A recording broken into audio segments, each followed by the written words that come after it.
I'd like to welcome everyone to this Zoom session with our guest, Grandmaster Keith Arkell. This meeting is really a normal Tuesday night meeting for Camberley Chess Club, but we've invited friends from Guildford Chess Club and Crowthorne, and I think we've got some visitors from the Isle of Wight. So currently we've got about 25 participants. Okay. If anyone doesn't know Keith, then I'd be surprised, but I'll just show you. This is a book that Keith wrote some while ago, and I believe a new book is coming out any moment now. Is that right, Keith? Literally, I mean, we're hopefully about a week away. The time it takes me to run through the final version and make sure everything's okay and readable, and how I'd like it to be displayed and everything. So, yeah, so we're very near now. We're very near now to Arkell's endings being unleashed onto the world. And actually, one of the first game that I'm going to take us through tonight is one of the games in the book. Okay. And well, that's it's a game against a young player called Eden Ilfeld, and I was black, and surprise, surprise, it was a Arkell. And this game is all about how to play for a win against somebody who would like to draw, somebody reasonably significantly lower rated than yourself, and they want to use the white pieces to swap off everything and make a draw, make it as hard as possible for me to win. So it's about not panicking and playing something sharp and trying to fight against that from the very beginning, but instead to accumulate very, very small advantages and try and put him under as much pressure as possible and be prepared to dig in for a long game if necessary. So shall I plunge in and start making moves? Hopefully the arrows worked. So, there's a strange drawing on the board. I don't know if that's somebody playing me off. Okay, it's gone now, whatever it was. And so we have the Caro and knight d7.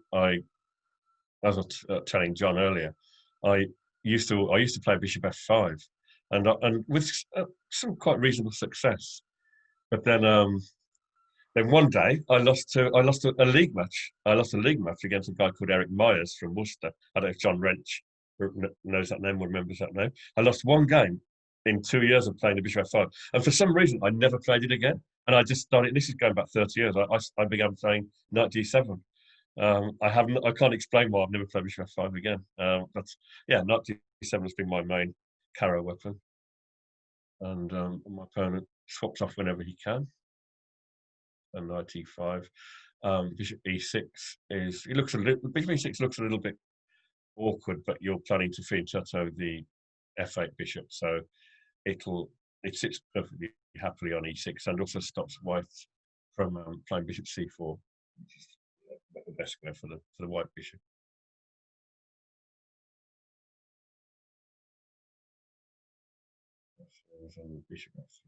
So that knight on e5 is a little bit of a nuisance. So I'd like to swap off a minor piece. I'd like to swap off one of the minor pieces. I'd like to swap off either my knight or my bishop for something. My white square bishop or knight for something, just to relieve the congestion. Well, ideally I'd like to swap off the bishops, but actually I'm not sure. This is something a bit strange. This isn't the game. Something very strange has happened. Sorry about this, guys. I don't think this is the game. Actually, bishop f3 is the game, but I don't think I played bishop d5 here, so I'm not quite sure whether this has gone into some sub variation. Let me try playing the move that I played. I played knight d7, and let's see what happens. This is all very strange. I think I'm going to have to go out of this into the game, John, to just see what's amiss. This is all a little bit weird. Okay, I think probably what's happened is we looked at a move when we looked at it together earlier, and it's kind of offering that as one of the options, because in this position, after I castled, my opponent played rook e1. So if I manually play that, we may transpose, we may go back into the game. Let's have a look. No, for some reason it's not playing knight d7. I'll tell you what I'll do. Can you enter the moves manually? Yeah, I'll do it from the score sheet. Otherwise, I've got to send it. I'll do it from the score sheet. That won't be a problem. Sorry about this, guys. Little technical hitch there. I don't quite know why it's not remembering a game that I've just literally just downloaded from ChessBase. So anyway, I played knight d7, and my opponent took exchange of knights. He's trying to exchange pieces. He just wants to have an easy life. If he goes back with the knight, if he goes to f3 or d3 even, I'll happily trade my variation. I'll happily trade my bishop for the knight. So, for example, if he goes to d3, I'll play bishop c4, and when I have to take something, I'll take something. So I'll take either the knight if he ever goes b3, or if he moves the knight somewhere, I'll take off the bishop. And we got bishops in the Caro-Kann very often. The white square bishop is just a nuisance. It gets in the way. It stops me playing e6. It's on the colour of the pawns that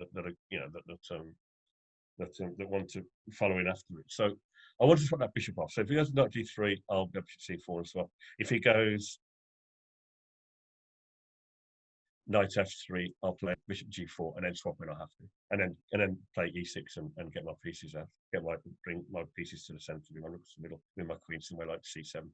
But he's not interested. He's not interested in keeping pieces on. He plays knight takes d7. I took that with the queen, and he played bishop f3.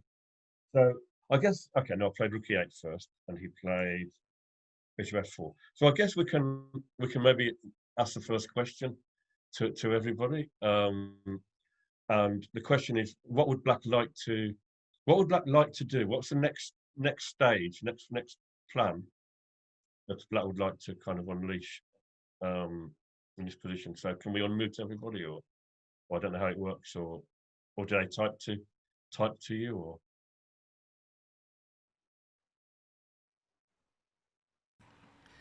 I think I was muted. Yeah, if somebody wants to say something, then maybe open the C file with the rook behind it, something like that. Yeah. I mean, that's a long-term plan. That's good. I mean, the idea of eventually playing C5 is a good plan. And I think at the moment my bishop's a little bit uncomfortable on E6. So if I go C5, unless I do a lot of preparation, like rook E to D8 and so on, he'll just meet C5 with D5, and my bishop would get buffeted around a little bit. Or if I take that off, if for example I've got a rook on D8 and I've played C5 and he plays D5, and if I take that off, bishop takes D5, he'll swap off everything and then have a rook takes E7 at the end. So although playing C5 is the right plan, I think I need to just ease my position a little bit first. I think I need to do something about my bishop on E6, because it's in the way of everything. It's in the way of harmonising my position by putting a pawn there. So I'd like to swap off my E6 bishop first, and then eventually play for C5. But can anybody see what the problem is if I try to swap immediately with bishop D5?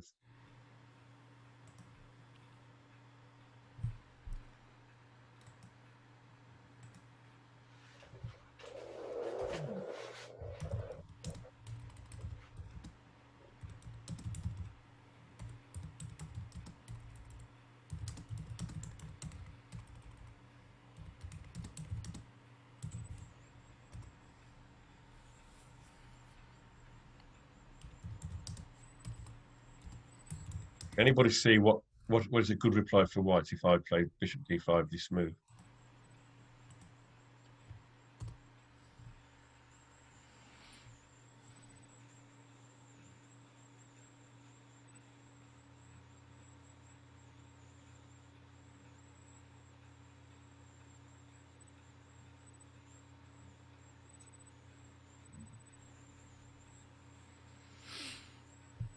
Yeah, there's been a few replies, Keith. I don't know if are you seeing them? Yeah, I can't. No, I can't see anything. I can't. I can't. You'll have to. Yeah, I can't see any typed. Okay, words. so Yeah, you'll just have to either yeah. unmute people or read the quotes to me. I mean, unmuting seems more Okay, well, friendly somehow. yeah. Let's try the unmuting route then. So if you've got a suggestion, then just unmute yourself and You give can your unmute yourself by pressing the space bar, and then when you release it, you're muted again. Okay, that's a good idea. Sounds good. Yeah. So, who wants to go first? It's Martin here. I don't know if I've unmuted. Whoever gets in first, just speak away. Space bar. Yeah, that's worked. Yeah. Okay, so if you do play Bishop D5, Yeah. then Bishop G4 looks a good idea. Exactly right. Yeah, exactly right. If it's premature playing Bishop D5 because Bishop G4 and the problem is that my bishop's just kind of stuck on D5. It's actually very awkward on that square. If I now play E6, which I'd like to do, he can drop back with the bishop E2. And suddenly I'm worrying about C4. I'm worrying about losing that bishop. I'm worrying about having it rounded up. So it's an F5 is just ugly. I mean, in this kind of game, you never want to move the F pawn until way down the road. If you have to move an F pawn, something's gone badly wrong because you'll always have problems with defending the pawn on E7. I'll add to that in general, when you play these kind of positions, you want to have the structure pawn F7 and pawn E6, and then you'd leave those. You leave those forever if possible, if you can, and you chisel away from the edges. You chisel away with the C pawn. You chisel away with the H and G pawns, but you don't. You try not to move the pawn on E6 and the pawn on F7. They're the sort of bastion of black's position. But yeah, Bishop D5 is premature because I replied Bishop G4. So what I played was H5, a move that you would not play if there were knights on the board. You would never play that move because you're just inviting a knight to sit on G5. But in the current situation with only bishops and with 4 pawns around my king, it's a perfectly safe move to play because I'm going to swap off further pieces, and white's a long way away from conjuring up any kind of attack in this position. And the idea of H5 is, of course, to play Bishop D5, or better still, because Bishop D5 can net by Bishop E2, better still, Bishop G4, because that forces the bishops off. When you play a move like Bishop G4, you just have to be careful that you're not losing a pawn. So you have to be careful that after Bishop G4, Bishop takes G4, Queen takes G4, Queen takes G4, H takes G4. White hasn't got some move attacking that pawn. For example, a Rook E4, if it were attacking that pawn, could be awkward. Because you'd have to go F5, then the rook could plonk itself on E6, and yeah, you might not be feeling too happy in that situation. But here, Bishop G4 is a plan, and the double G pawns wouldn't be a problem at all because an H pawn becoming a G pawn is influencing the game a lot more than it is as an H pawn. As a G pawn, it would be crippling all White's 3 kingside pawns. So Black would have no problem taking Black on G4 with the H pawn. So H5. And my opponent was very obliging, and he continued Queen E2. And so I could play Bishop D5 here. I could play either Bishop D5 or Bishop G4, but I saw no problem in Bishop G4. And I would have been happy if he'd swapped off. I'd been happy if he'd swapped off both the Bishop and the Queen. I've got no problem with trying to win that endgame.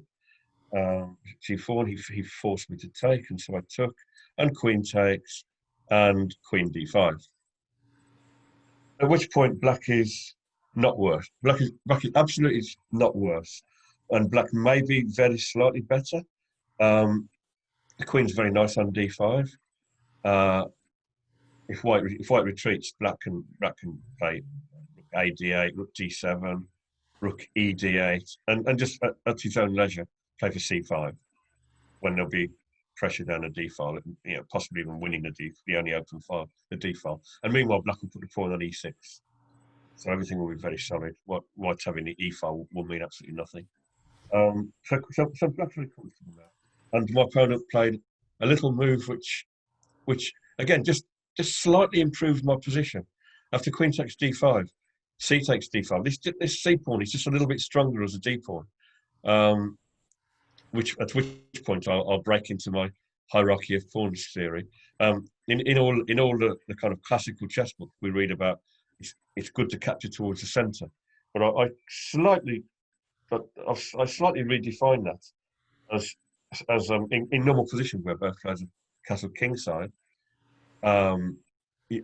Instead of saying you capture towards the centre, you capture from the right across to the left. So you any capture, like if an A pawn becomes a B pawn, that's a positional gain. If a B pawn becomes a C pawn, it's a positional gain, and so on all the way across the board. So, for example, we all know that if for example White's got a pawn on B4 and Black plays A5, and White plays B8, we all know that that's a positional gain for Black in general. It's in chess. We know the A pawn is the weakest, and we're always very happy to swap our A pawn for a B pawn. It's also true to a slightly more subtle extent with a B and C. Usually in chess, if you can swap your B pawn for a C pawn, then we do it because we're gaining strength in the centre of the board. We get rid of our opponent's C pawn, then it can't challenge our D pawn. And it's also true about the C and the D pawn. If you swap off a C pawn for a D pawn and all else is equal, you've made a slight positional gain, and which is incidentally the reason why Bent Larsen didn't like to play 1e4, because he had no answer for the Sicilian, because he didn't like to play 3d4 against the Sicilian, because 3d4, C takes d4 is a positional gain for Black, C pawn for the D pawn. Of course, in the Sicilian, White gets lots of space and lots of attacking compensation, but purely from a structural point of view, the exchange of a D pawn for C pawn favours the player capturing the D pawn. And this is also true to a much more further subtle extent with E and D. In normal position with castles kingsides, the D pawn is very, very slightly weaker than the E pawn. And this is why people play the centre counter. They play the centre counter, allowing the queen to be buffeted about, losing two tempo, 1.5 tempo, because they've made a favourable, very, very slightly favourable exchange, the D pawn for the E pawn.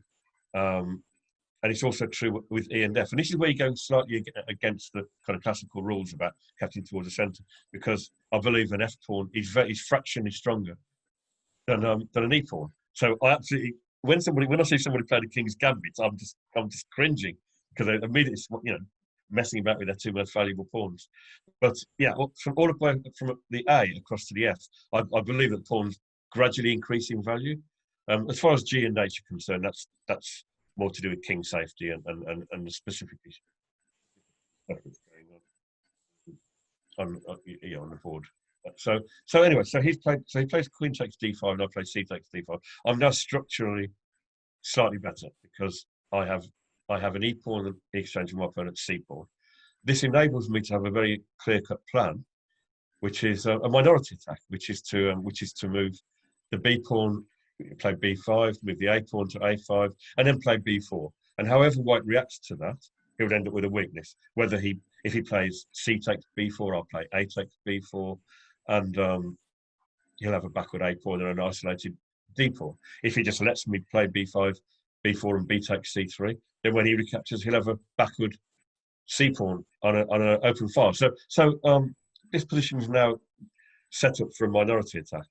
And normally the answer to a minority attack is either to attack on the king side, but that's not possible here because we're in an end game, or to advance the king side pawns to do a kind of reciprocal minority attack. So while Black's going b5 and a5 and b4, White would go, pretend the bishop's not on f4, White would go f4, g4, and Black would have a pawn on e6 by then, and then f5. And so that both players would be kind of, the minority attacks would balance each other out. But what my intention is in this game is to try and prevent him doing the same thing on the king side. And not only that, but actually to probe a little bit on both sides of the board in order to try and create two weaknesses. Because again, one of the classical what's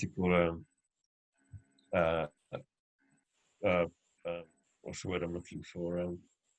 Not a proverb, but statements in chess. Is Theme is the word, yeah. Wake up brain, yeah. The themes is that if a player's got one weakness, it can be defended.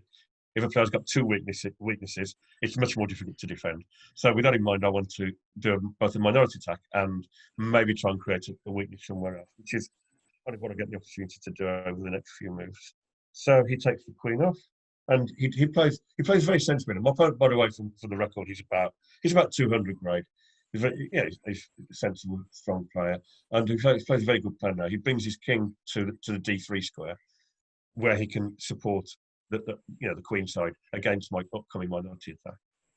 F1, I play B5 anyway, because at some point I'm going to play that move, and he just, for the time being, slows me down with A3. Because I mean, at the moment I'm threatening to play B4, and if he takes it, I'll take his D pawn. I'll have centre pawns. In general, centre pawns are, even in the endgame, centre pawns are more scary than wing pawns. So B4 is a kind of first. He plays a sensible A3, and now bishop F6. The idea of bishop F6 is to gain space on both sides of the board. The idea is to play moves like G5, moves like H4, to discourage white from advancing his kingside pawns. Because if I've got pawns on G5, H4, and he then starts moving his kingside pawns, he'll create weaknesses in his own position. So I want to discourage him moving those pawns, and I want to gain space, which will just be very useful for all sorts of reasons, which we'll see a little bit later. So I played bishop F6. He carried on with his very sensible plan of bringing the king to the centre, and I played G5. My favourite chess move. And normally, if in chess you can play G5, you're normally doing well. It's a good sign that things are going well. If you're in a position to actually just play G5 as a space gaining move, it means you're probably not under any kind of an attack, and you're able to have a certain amount of freedom. So I played G5 just to gain space. Also to make his bishop choose. The moment his bishop can kind of go back to E3 or D2 and defend from behind against my minority attack, and it can kind of annoy my rooks and not let them go to where they want to go on C8 and B8. But I'm making him choose, and so he decides to keep it on the aggressive diagonal. A good idea. And I fix the king side with H4. And so what I've done now, while gaining the space on the king side, is I've prevented him from doing the reciprocal minority attack. He now cannot use his pawns to break up my king side. So at some point I'm going to play E6. He cannot get a pawn to F5 anymore. At the moment he plays F4, I'll take it with my G pawn, and he'll have a backward G pawn fixed on G2. If he plays G3 first, again I'll take it. If he takes through the bishop, he'll have two weak pawns. If he takes through the pawn, he again will no longer have the chance to play that pawn to F5. So my structure, by playing H4 and G5, my structure of F7, what will be E6 and D5, can't be challenged. It can't be challenged. That's the strong point of Black's position, those three pawns.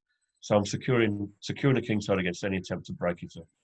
So play H4, he plays king D3, and an interesting feature about this position is the relative position of the kings. Black's king's passive on G8, White's king's very active on D3. But White's king has now reached its absolute maximum. What Black's king's got is a ready-made route into White's position via G7, G6, and F5, and then possibly after some more probing, as you'll see as the game progresses, even further than that. So although his king's better than mine at the moment, his king's reached its maximum. My king's got a lot of potential for going right into his position. So he played king D3, and I don't need the rook on E8 any longer.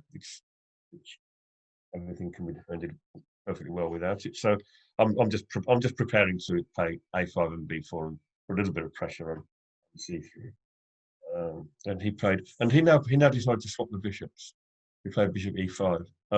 It's unclear whether that's a good move or not. It kind of takes some sting out of the position, out of his position and out of my position. I mean, without the bishops, I have no kind of backup pressure against his centre when B4 comes.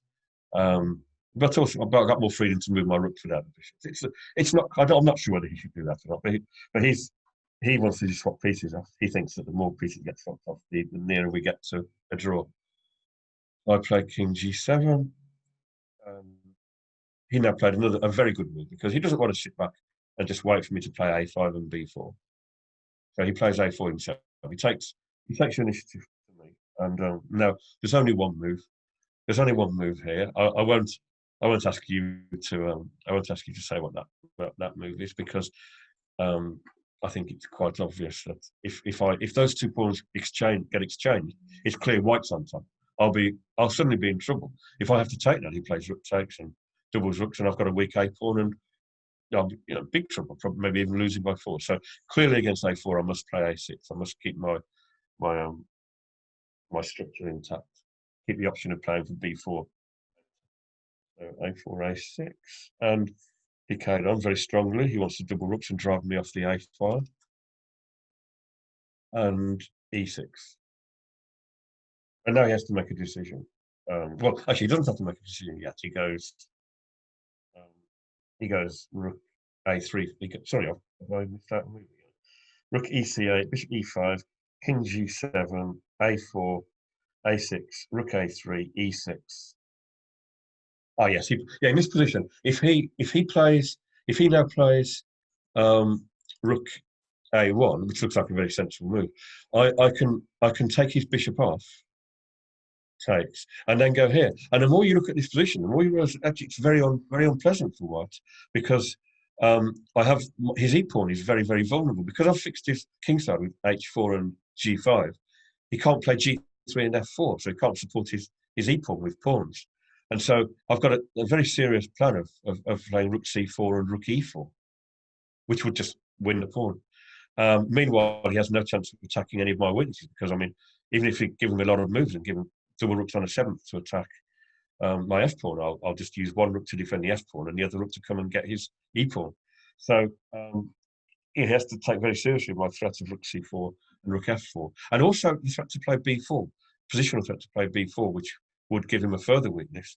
If I was able to play b4 here, he would either have a weakness on b2, if he took, or if he let me take, he'd have a weakness on c3, and he would then have a weakness on c3, e5, and g2. So all the time his structure is getting weaker and weaker, and there's still no real weakness in my structure. There'll be just that one pawn on the queen side, which is very easy to deal with. So it would be premature to play rook a1 and allow me to play bishop takes bishop. So he quite correctly takes the bishop first. King takes, and now he takes. It's the same as playing rook a1. Either way, I must play rook b8 next to him. So he takes, and he plays rook a1. Now, what should I play here? We'll just have a little. We'll have a little bit of participation from you guys. What's the best move here? Should I exchange the rook, or should I move the rook away? Which of the two? So press the space bar if you want to make a comment here.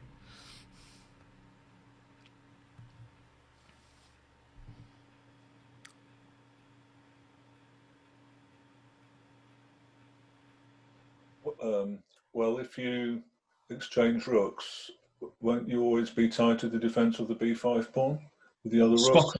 Spot on. Yeah. Spot on, Colin. It's absolutely spot on. Exactly. If I go rook a3, he takes back, and he'll maybe even go b4, and he'll just fix me to defending the b pawn. I'll have no real active ideas, and very, very difficult to win the game. It's probably a draw. So yeah, I need to keep both pairs of rooks on. So I did indeed play rook a b8, and because if I'm going to give him two weaknesses, which is my idea, to give him two weaknesses, it's much better for me to have both rooks on, so I can actually probe properly against those two weaknesses. Keep one rook defending the b pawn, and holding fort over there, and the other rook doing something a little bit more interesting. So yes, I played rook a b8, and now he played another very good move. His whole sequence over the last 10 moves, I think, has been very, very good. Just trying to hold everything up. He played because what he doesn't want to do now is just let me play b4. If he lets me play b4, then he'll be stuck with that weakness. His second rank is also a little bit soft. His f2 and g2 pawns. If I get to play b4 and bc, and then possibly start playing threatening moves like rook b2, it's got a little bit to worry about. So he played and also the plan of the game after I play b4, the plan of the game, which I won't reveal yet because I'll be passing over to you guys to solve that one. But he plays a very good move. He plays b4. His thinking is that he's going to have a weak c pawn anyway. If I play b4, he's going to have a weak c pawn anyway. So he might as well leave me with the weak b pawn. So b4 was a very good move, fixing my b pawn. And okay, this is where we will ask you guys to suggest a plan for black. So the position's crystallised somewhat. Black is significantly better from a practical point of view. I mean, I'm sure engines would say. I hope none of you got your engines on, by the way. We don't like engine use when we're doing this kind of thing. The position's crystallised. What's black's next plan? How can I improve my position? Where can I probe next?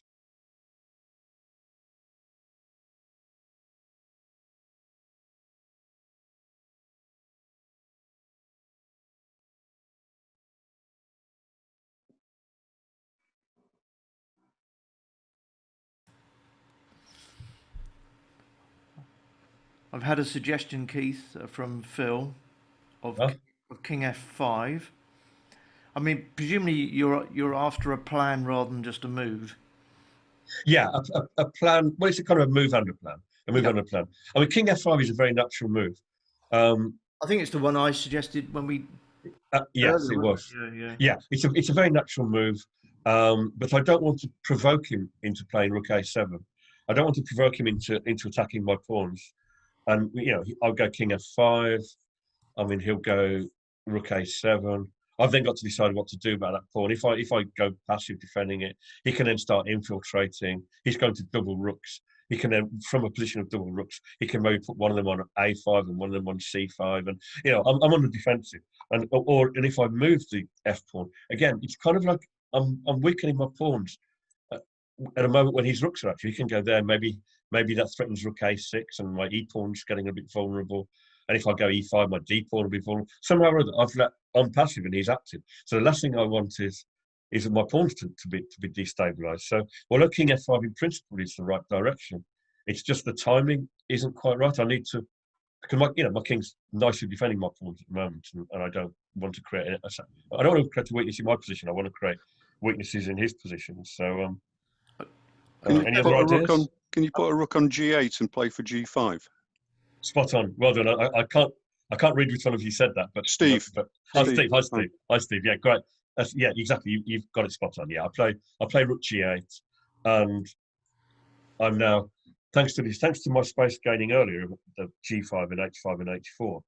I've now created the opportunity to inflict a weakness on the king side, and once I've inflicted a second weakness, then the defense will be all that much more difficult for white.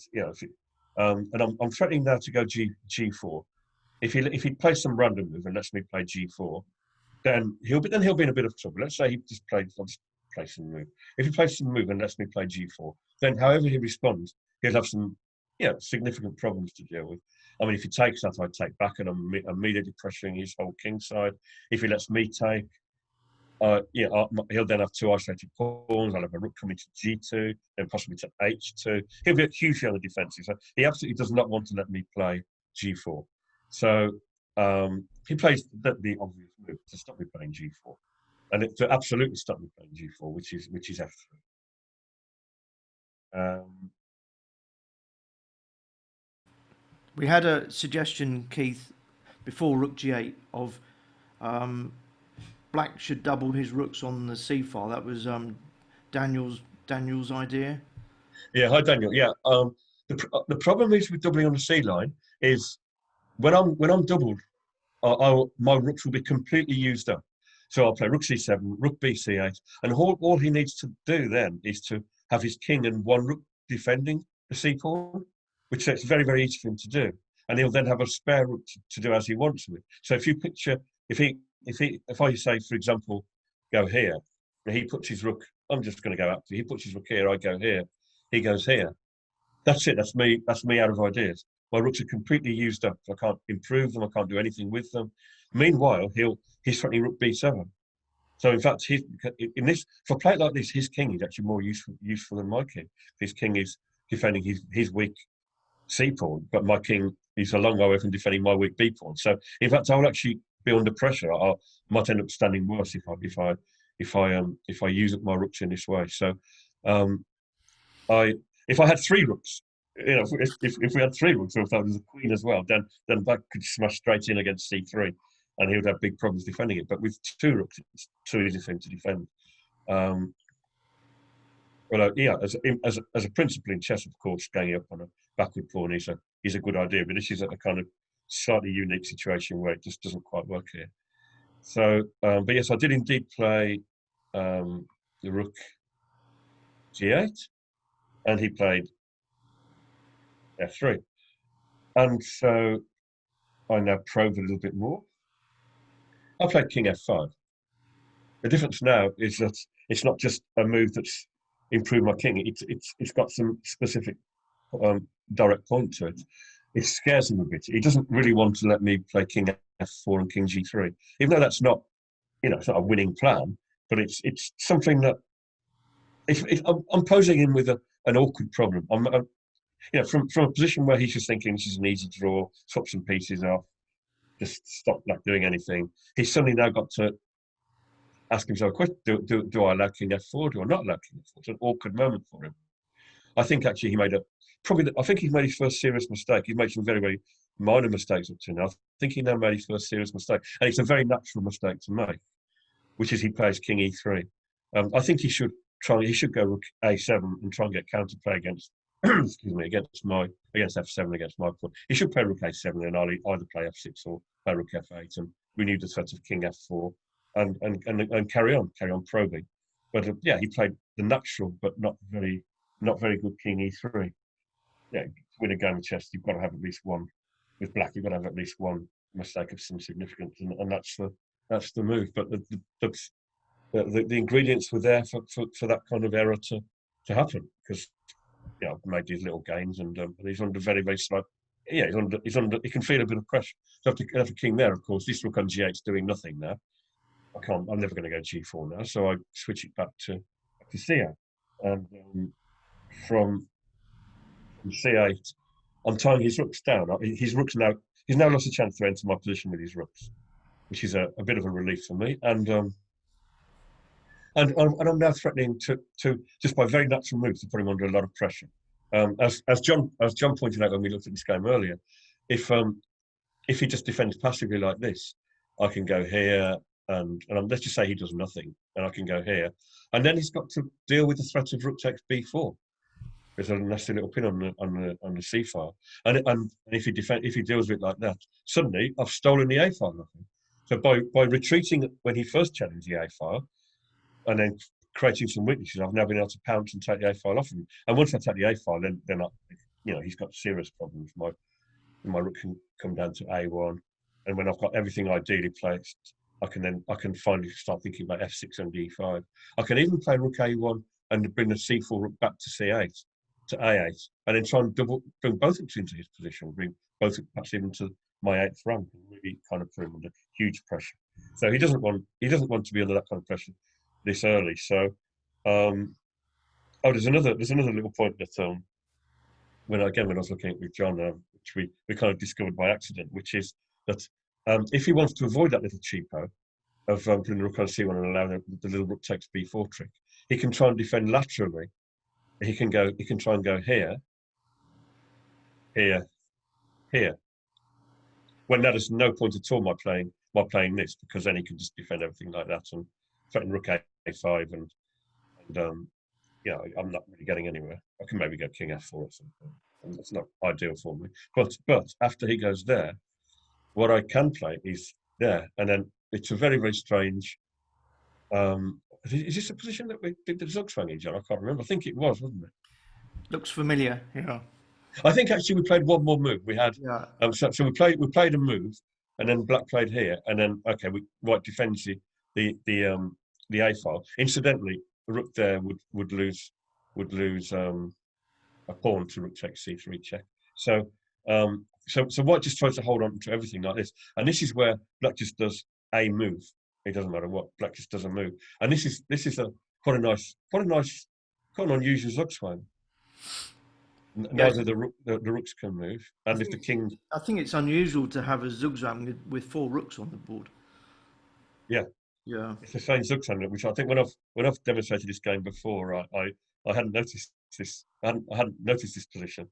It's quite an unusual Zugzwang. So white must give way with something. He must give way with his king, and then my king goes forwards, and I'm always looking at playing f6 and e5, or maybe some rook a4, or looking at different ideas. But it's an interesting Zugzwang. He didn't like that way of defending the position. But what he played after rook c8 was Keith, I've got a suggestion from Friday. Was should White be thinking of playing rook a5? I guess it's in a position where the b pawn's not being defended, but I've tried to time it so that he hasn't had a moment spare to play rook a5, because rook a5 would be a little bit of a nuisance. But for example, if we go back when the go king back to this position, so I played rook there, and this had an immediate threat of b4, so he stopped it with b4. I played rook g8. This had an immediate threat of g4, which he stopped with f3, and then I played king f5, which had an immediate threat of king f4, which he stopped with king e3, and then I played rook there. So I've not, in this whole sequence, I haven't given him a moment to actually play what would be a slightly annoying move, a rook a5. Because I don't want him playing rook a5. I don't want him to tie me down, tie my rook down. I mean, it wouldn't be the end of the world if he played rook a5, but it's better for me if he doesn't play it. So I played rook d8, and he kind of starting to realise now that we're getting to the point where passive defence will leave him with a very unpleasant situation. They've got these Zugzwangs where I end up taking the A file off him, or these tricks on a C line where I can take his B pawn because the C pawn's pinned, or some position where I double up and he uses king to defend the pawn, and then my king starts making more inroads into his position via F4. So he didn't like any of that stuff, and he kind of decided this is the time to try and do something active. He doesn't want to just sit there. So he plays rook f1. And again, it's a difficult, one of the most difficult things in chess. Do you stay passive forever and let your opponent keep on improving their position? Or do you try and create some counterplay? It's a huge question that comes up all the time in all of our games. He decides he can't stand his position getting worse and worse. So he plays rook f1. I've carried on the obvious rook c7. And he plays f4. If the F file opens, then he's got play. Then he's doing something. I mean, if I take that, he goes rook takes check, king g5. He can I don't know, maybe play rook g4 check, king h5, and then his rook's quite well placed. My king's suddenly gone really silly on h5. So it's a big mistake to open the F file and let his rook in. So there's only really one move here, and that's g4. But g4 carries with it the threat of rook g8. Big threat of rook g8. If I can play rook g8, then I'll have threats of g takes h3, and then my rook would enter his position via either g3 or g2, and he would be in a lot of trouble. So he must take this quickly before I put my rook to g8 and enabling me to take back with the rook. So he takes off, and the king takes, and rook f3, which is a multi-purpose move because he doesn't want my king making any more progress, my king coming into g3, and also he wants to defend the c pawn laterally. When I double up, he wants to be able to move his king away and have his rooks defending the pawn. But one thing that has happened here, while these weaknesses have resulted in him kind of scampering around with his rooks, his rooks have been disconnected. I mean, we started this sequence with not only him having a good king on d3 and me having a bad king on g8, but he had rooks that were very good on the a file, and his position has deteriorated because he's had to deal with the probings from both sides. He had to deal with the probing against c3. He had to deal with the probings against his king side with moves like g4, king penetrating. So the structural weaknesses have resulted in his pieces becoming weaker. Particularly his rooks, which are now disconnected. And now that the rooks are disconnected, I can have a lot more fun than when he's kind of controlling the only open file. So now that his rooks have been pushed away, I can simply steal the a file off him. So I play rook b7, and he just can't prevent me playing rook a7. And unfortunately, he can't go rook a5 because of rook c3 check. So exactly, yeah, he can't do anything. The only square he can put that rook on is b3, and then I go rook a7. and with both rooks infiltrating, it'll be completely lost. With a weakness on f4, a weakness on g2, and a weakness on c3, and a weak king, he'll have no defense against my 2 rooks entering the position. So he can't. He must swap a rook off. He can't let both on. So and if he swaps a rook off, he can't let my rook come to a2 because that will win his g2 pawn. So he has to scamper back with his king, just to prepare to defend his weak pawns. Rook a7, and he must take, and I take back. Rook a7, and now we have yet another Zugzwang.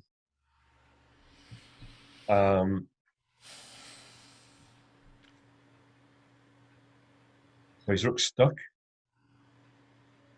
and if he moves his king, let's say he goes, well, it doesn't matter which one, he goes there, I go there, and then he goes there, so because he can't go anywhere else with the king, and he can't move his rook, so he plays like this. Then I just play a move like rook c2, well, exactly rook c2, and this is yet another Zugzwang. There was a question from Phil, Keith. Is White able to save a tempo by going, instead of going rook f3, what was the suggestion? Are we past this position?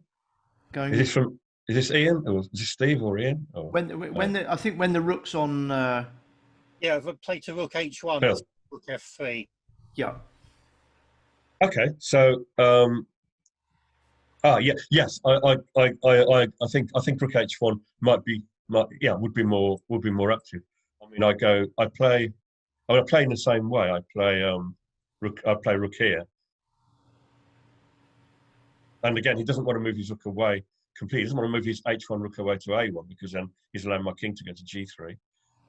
But yeah, this is more active. But let's say, I mean, where do you want to go now? Do you want to go h2 with the rook, or what do you want to play now? Well, the idea is if you put your rook across and exchange rooks, he can go rook back to a1. Yeah. And if you don't do anything, he can go rook to h3, rook to h1, and the queen's rook over to h1. Yeah. Okay. So So I go. So what will you play now? What will you play against rook b7? Will you just do a waiting move? Well, I suppose we can go king 8 d3 even. King d3 f4. Oh yeah. I think it's kind of on pre because if I take and you take on h4, I fork the rook and king with. I mean, it's complicated because he's got. I've got to be careful I don't suddenly expose my king to his rooks. But well, let's say for argument's sake, he can play king d3 just for the sake of a waiting move. So let's say I then go there. Let's pretend that it's just this is possible. So would you now exchange the rooks or? Yeah, it's you can't move the rook across to double them up now, can you? No, because everything's too vulnerable, and so you need a good waiting move here. And I'm not sure what. You don't want my king to come to g3, so you need to keep that rook on h1 or maybe h3. But rook a7 is coming anyway, and White will have, I think, similar problems to what he had in the game, which is just difficulties defending f4, g2, and c3. Yeah. So, but yeah, rook h1 is. It's always good to try and just play the most active move. And rook h1 is the most active because it's kind of attacking my isolated h pawn. But I think I can still keep making progress even after rook h1. Rook f1, and so I play rook c7 and f4 and g4 and takes and rook f3 and I booted him off the a file. And this is where we get this Zugzwang. I mean, he didn't play king e1. I just wanted to show what happens if he plays king e1, which is I come here and then he goes here, and I come here and he's out of moves. His rook can't move. If his rook goes to h3 here, my king will go f4 and then into e3 with mate threats, and his whole position will drop off. He may win an f pawn somewhere in a sequence, but I'll take 3 pawns off him while he's doing that. So he can't let my king into the position. So his rook can't move, and his king can only go to g1. He can't go to e1 because g2 is on pre. And after king there, then of course he gives me that square. and rook e4's coming, and I'm going to win a pawn. So we've got to the point now where he can't do nothing anymore. His position's got sufficiently bad that he can't. Keith, there was a question from Tony. Did you see it? Oh, yeah, I can only hear. I can't see. All I can see is the Tony, position on do the you want board. to speak your question? Just press the space bar. Or you can read out the type. Either of those is fine. Hi, Keith. Hi, mate. Hi. Yes, hi. Hi, Tony. In the position after when you said you play rook c2, I might Yeah. miss a simple tactic, but does white have h3 in that position? So I think king's on f1 and you're threatening h2. In this line or in the other? Can black play h3 here? Right now, yeah. Yeah. Yeah, I could, but I mean, I'm kind of swapping off pawns. I mean, if I go here, he plays rook takes. I play king takes. He goes rook check. I go Right, here, okay, and he takes this. And it's kind of, I mean, he's a pawn up, so he's definitely got drawing chances. I mean, he's rook active now. If I go rook c2, he may go rook c7, or he may even go rook b7 or rook e7. And and given that I'm a pawn down, and given that some of these liquidating positions, they can be draws even when you're a pawn up. So it's a kind of selling out. I think it's a kind of selling out. When you're pretty much winning by force, it's a kind of risky way of converting it. But it's a very nice idea. It's a kind of thing that if his pawns are slightly different on the queen side, if his d pawn was on pre, it might be a very quick way of winning the game. So yeah, visually it's a nice idea. But I think the simple way is just to come take his pawns off him with rook e2. And rook e4. Yeah. So we've got to a position now where he can't defend passively anymore because this lug swing is unavoidable. He can't prevent me getting to that position. So he understands that, and so he in a kind of desperation really changes the whole nature of the position. Because up until now, I've kept my structure, which is so important to keep, this f7, e6, d5 structure. Hold on to that for as long as you can. I've kept my structure. I've come in from the sides. I've done everything right, and the end is near. So he now mixes it up. He now goes f5. It's a very good move, because suddenly what happens now is what was a kind of positional grind has now become a very different kind of game. It's now become a game where precise calculation comes into it. Certainly much more than before. I mean, I'd take that. Because otherwise he's freed himself for free. And now what we've got is a position where he's a pawn down, but suddenly my wonderful structure has now become 5 isolated pawns. And he plays a very good move, rook e3. And suddenly he's starting to liquidate. He's starting like rook e5 and starting to take some of my pawns while I'm taking his pawns with some serious drawing chances. If I give him time, he can, once a few pawns get swapped off. I mean, H pawns and F pawns aren't particularly useful in these things. I mean, for example, you've got the classical situation of rook and F and H against rook. So a lot of those positions are draws. So, my pawns aren't particularly useful pawns for kind of stomping up the board with. So I need to win this tactic. I need to win it because my king's better. And the first move is, I don't need to think too much about it. It's just giving him a check, knowing he can't play rook e2 because a king and pawn and he will be absolutely hopeless. So force his king back is very easy decision to make. King f1. And my next move is a very easy decision to make as well, f6, because I don't want him going rook e5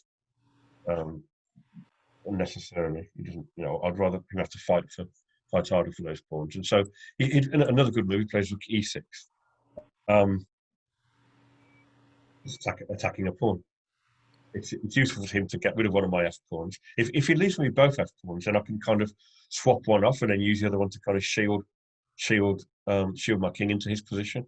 Or sometimes I can go h3, and with 2 f pawns I can kind of go forward with the king and the front f pawn and use the behind f pawn to kind of stop some checks and again to generally do some useful shielding. So it'd be nice for him to get rid of one of my f pawns. And he's got to do something. So rook e6 is a bit more threatening than rook e7. He has to play one of those really. We're way beyond the point where passive defence will save him. I mean, if just for example, passive defence would be something like that, and I would just keep on coming up the board. Okay, here, and then maybe here, And we're getting to one of those Zug swings again. I mean, he absolutely can't move his rook now. With king and pawn ending would be hopeless. And yeah, I think I'm. I mean, I don't know if I've got this. I think I'm probably coming into his position here. I mean, one idea is king f5 to e4 and then rook d3. Another is if he moves his king to g1 to play rook e2 and then rook e3. So yeah. If he plays passive, I'll just push the pawns and just come in and win. So he plays the most active move. You should always nearly always play the most active move in rook and pawn endings. It's not very often a good idea to defend your weaknesses passively. So he's got the right idea. So I play rook c2, and he takes this one off. And rook takes c3. And what he's relying on here is just swapping off as many pawns as possible. So he goes rook d6, which looks like I can't save that pawn. The problem for black is if he even captures one of those two pawns, then he'll have very good drawn time. If he captures either the d5 pawn or the b5 pawn, he will then have a passed pawn. He'll then play like rook to the 8th rank, push that passed pawn, look for a check. My king will have to go into hiding, and very good drawing chances. So even if I'm a pawn up, which I will be, starts taking those pawns, and one of those pawns very unclear. Yeah, better for black, but by no means forced to win. So I now need to be on my toes here to convert this. I don't want to swap off too many pawns. So he plays rook d6, and well, actually, we'll do a little. What should I play now? So fingers on keypads. Where have I heard that before?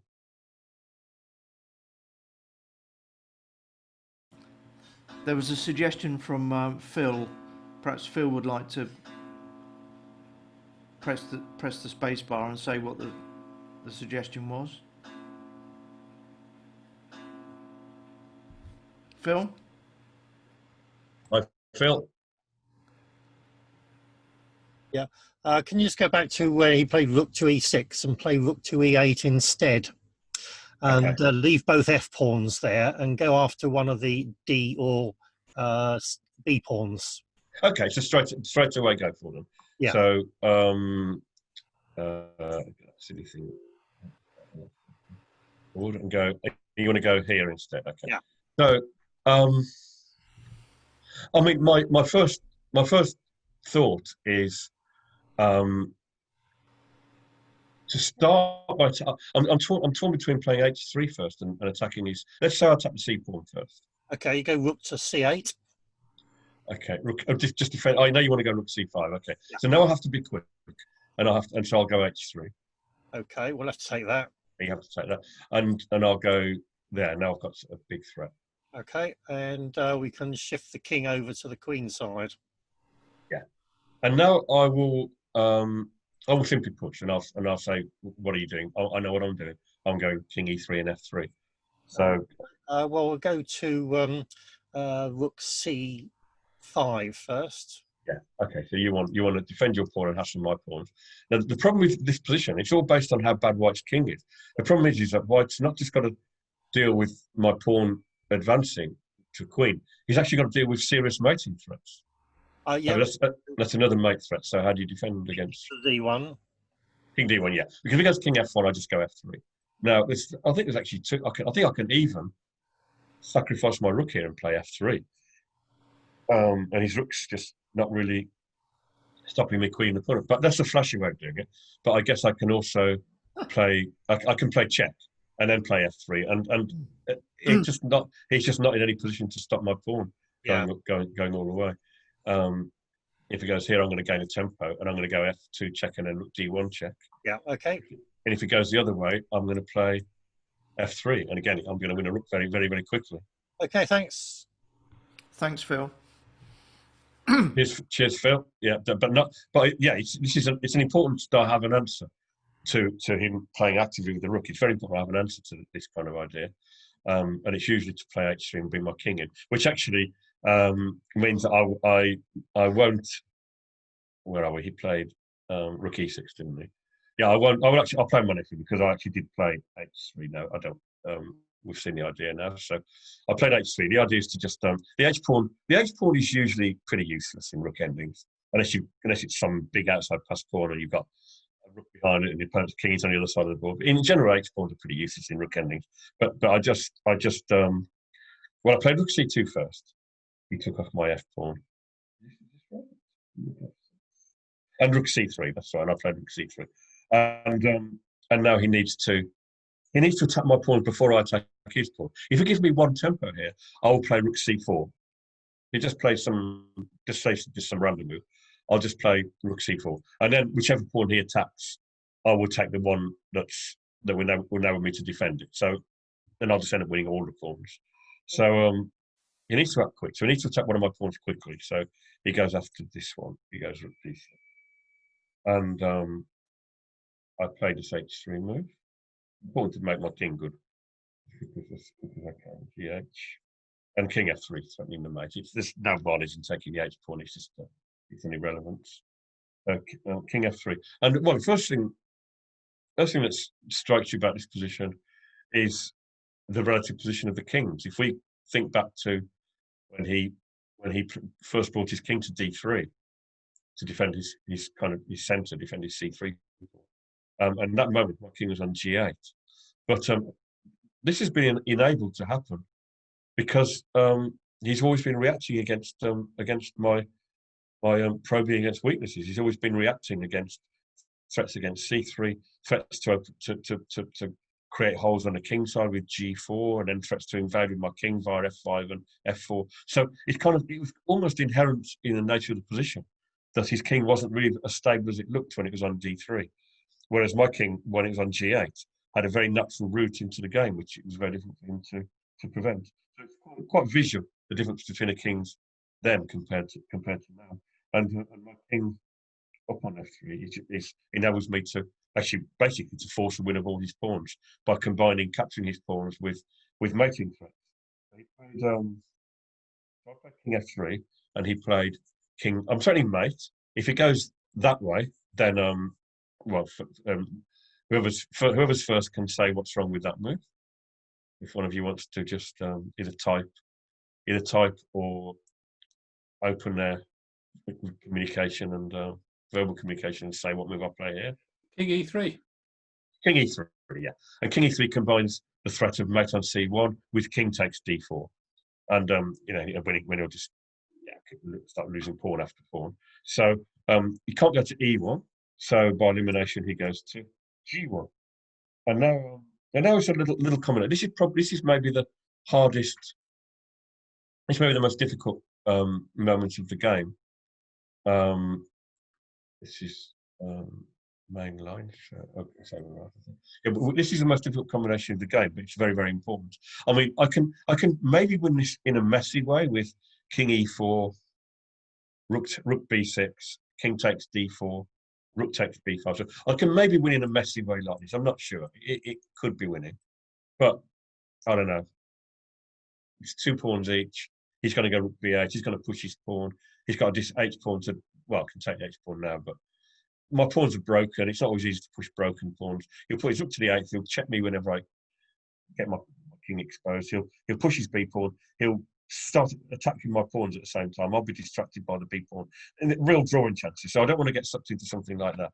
That absolutely is not the way to convert this. But after king g1, there's a mini combination here. It's the hardest moment in the game. You've got to see 1, 2, 3, 4, 5. You've got to see like 6 or 7 moves ahead. They're not difficult moves, but there's a lot of them. But I don't know if you want to have a little go at this. The next, so anybody can find the next sequence of, let's say, 1, 2, 3. The sequence of 4 moves, let's say. Let's give everyone a minute to think about it. Although in the game you'd probably want more than that. Yeah, you want to make sure. Yeah. Well, actually, some of the moves are moves you'd play anyway. But yeah, it's been interesting to see whether or to try and visualize the next 4 moves from here.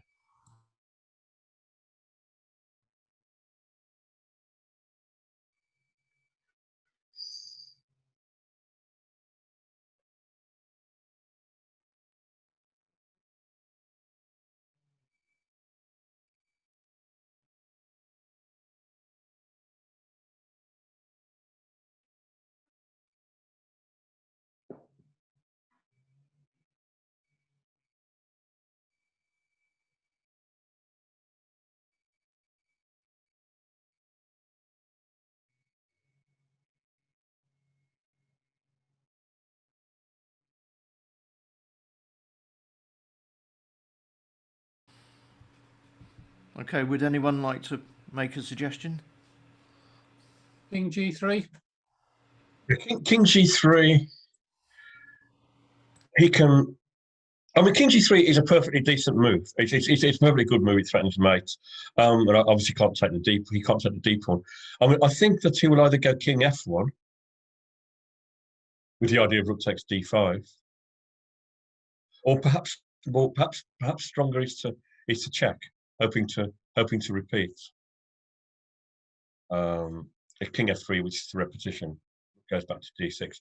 If King takes pawn, I don't know. Is this a bit awkward? Is that a bit messy? It kind of looks a bit. Rook C5, Rook C4 now. Rook C4, and then okay, then we reduce to then we go here, and then you take that one, I guess. You have to otherwise. Or Rook G3 to trade the rooks. Rook G. Okay, back another move. Okay. And a bit more, or. Yeah. It is okay, yeah, you're right. You're absolutely right. Rook G3 would just win on spot here. You were spot on. So yeah, Rook G3 completely busts Rook G5. Probably let's say Rook here. I'm not going to say that. I'm not going to say by any means that Black's drawing that White's now drawing this, but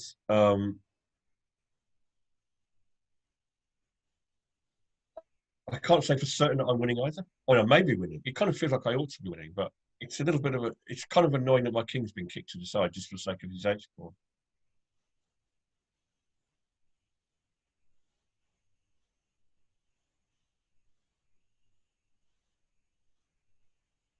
I don't think it's a trivial win here anymore. I think Tony had a suggestion. If you roll it back a bit. Okay. Well, I'm not saying this is wrong. It's not. It's probably not the cleanest. I think the solution of the game is probably the cleanest. There's absolutely no doubt here. There's a little bit of doubt. I mean, maybe there's some King G3 may end up getting there. But yeah, okay. So that's a King G3 is a perfectly good move. I don't think it throws the win away. So I'm not 100% sure. But okay, so King G1, and we're in a position.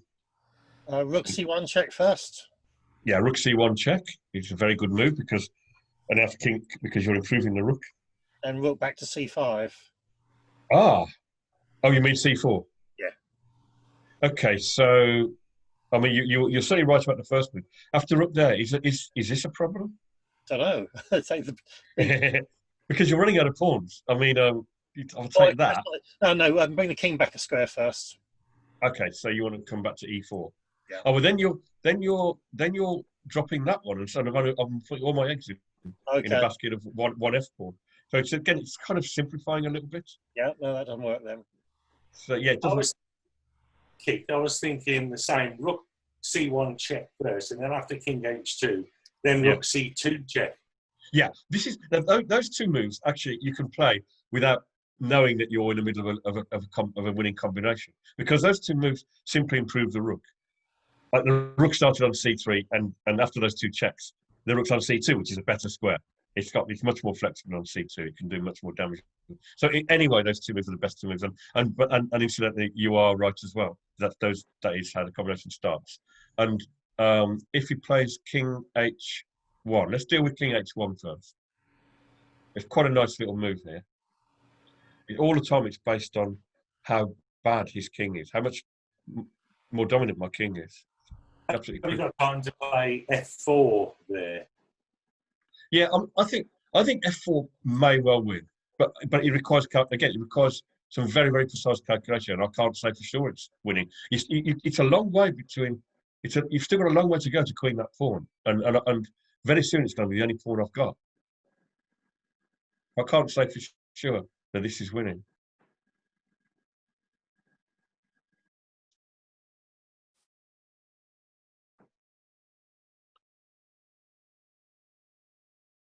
But an engine might say it is winning. It may be winning, but you see, it's not. There's no straightforward, easy to analyse. This is just winning about this. You've got to find some if this is winning, you've got to find some very clever moves. There's no clear way. You're trying to get that F pawn through, but there's a lot of a lot of obstacles to it. There's going to be king G1. There's going to be a whole series of checks when the king comes out.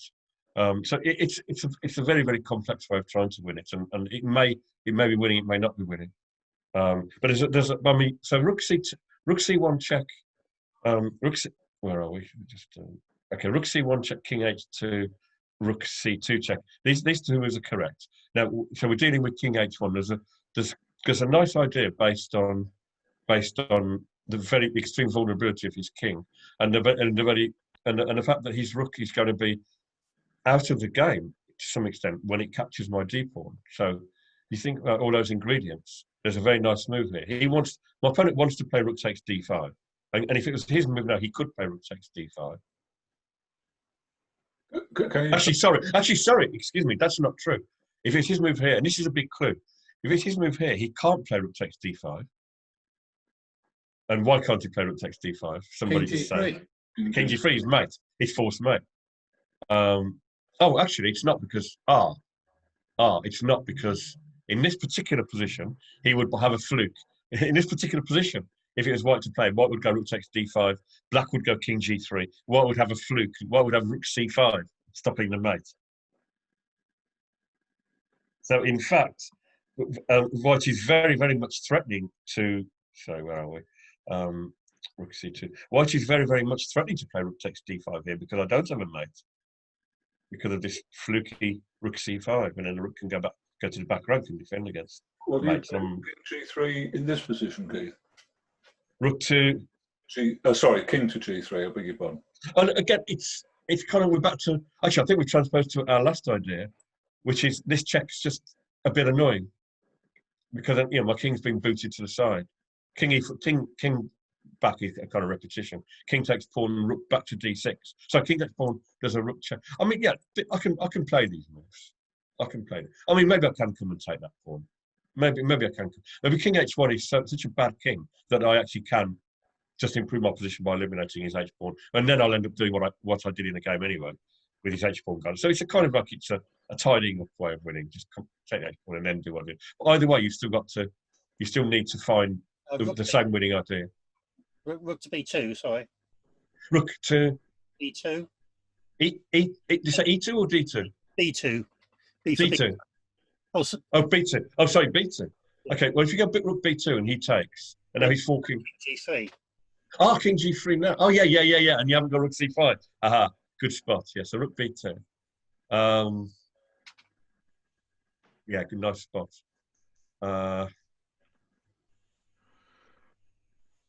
Maybe, I don't know, h4. It seems a strange move, I don't know. Let's try h4. What are you going to get? Okay, right, yeah.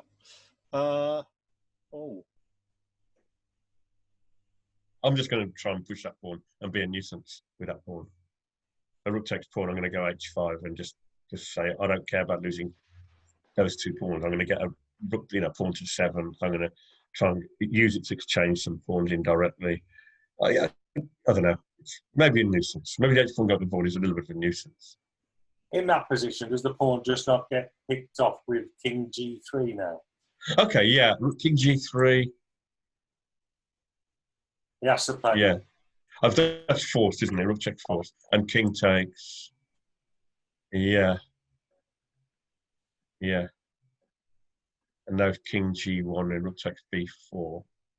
And all the pawns are going to go. So the king is actually very bad on h1, isn't it? So now, if rook there, then you go. So yeah, either you find another way to just take the h pawn for free. Yeah, you can simply take the h pawn and then come back and win the game. Either the way I did it or another way. So yeah, I can't fault that plan. You're just taking a time out to get rid of white straddler. Yeah, so you found a perfectly good alternative win.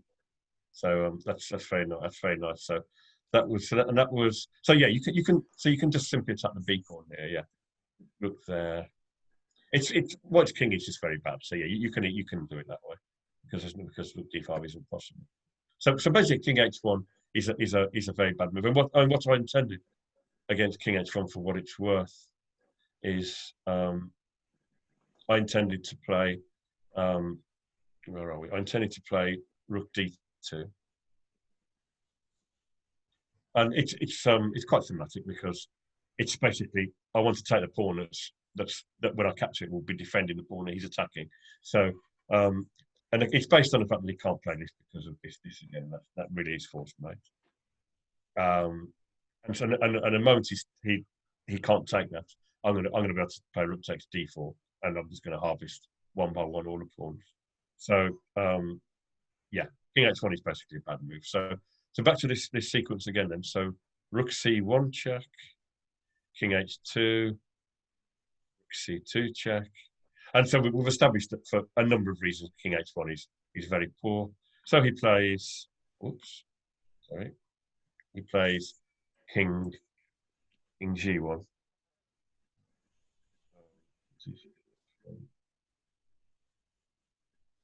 Okay, so yeah, he plays king g1, and now this next move is the key move in this little mini combination.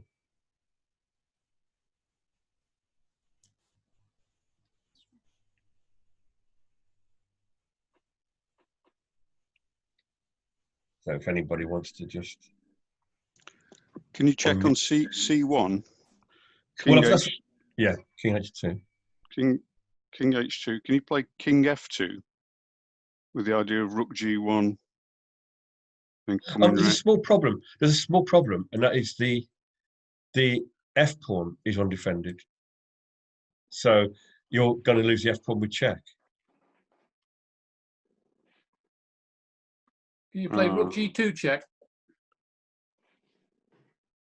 We're going back to the So I think that the king f2 is just it's a shame to just give up the f pawn like that, and then when the f pawn goes, then the other pawns are going to be vulnerable again. So yeah, so after, and actually, and bear in mind as well, this was the starting position. So actually, rooks it's actually transposing after rook check king. Now this is the position we had anyway, and then I played rook c2 check, and we've established king h1 loses for multiple reasons. He actually played king g1, and yeah, was it Colin? Which one of these? Me, Paul. Rook oh, G2 sorry, Paul. check. Sorry, Paul. So, yeah, rook g2. You're absolutely spot on. Rook g2. That's the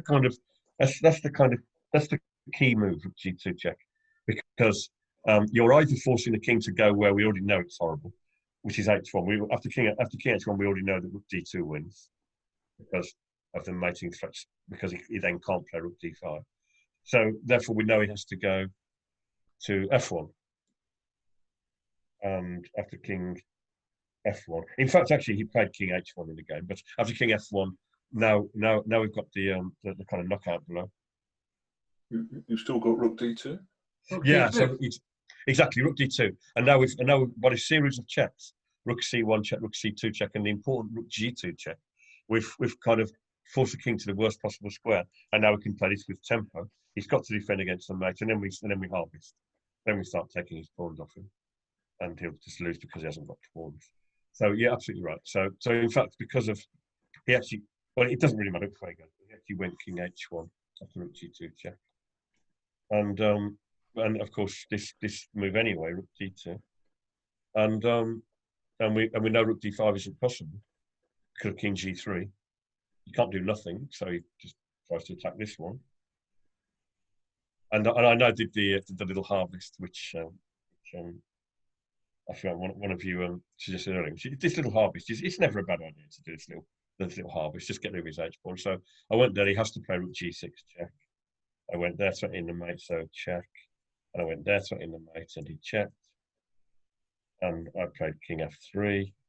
And there's no point in him attacking my f pawn because I just move it. There's no point in him attacking my d pawn because I take his d pawn, defending my d pawn. So the only thing left for him to do is to attack the b pawn. So he played rook b6, and then there was only one more move in the game. And what was that move? Don't look for anything too clever because it's not a clever move.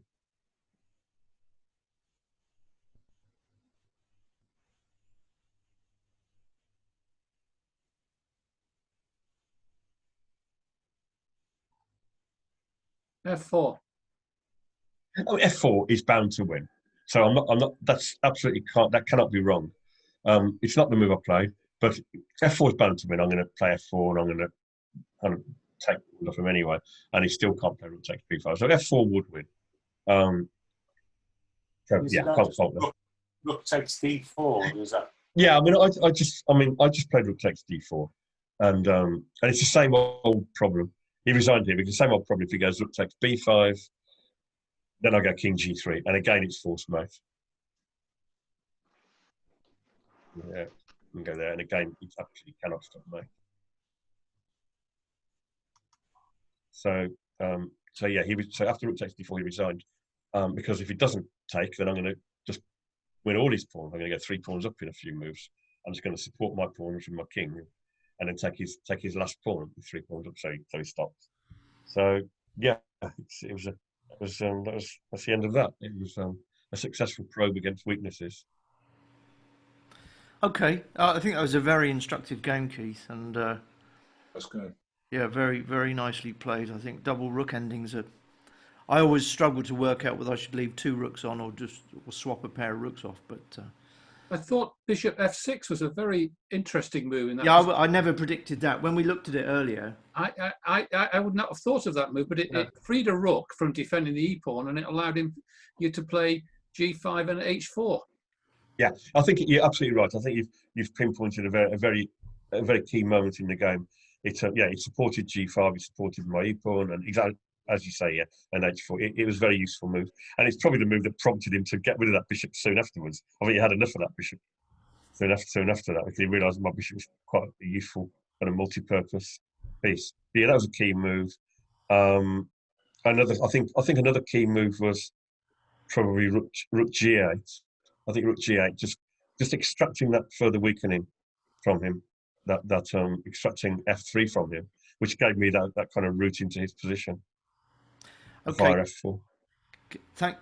Brilliant. Okay, that's great. Can I suggest it's now almost 9:30.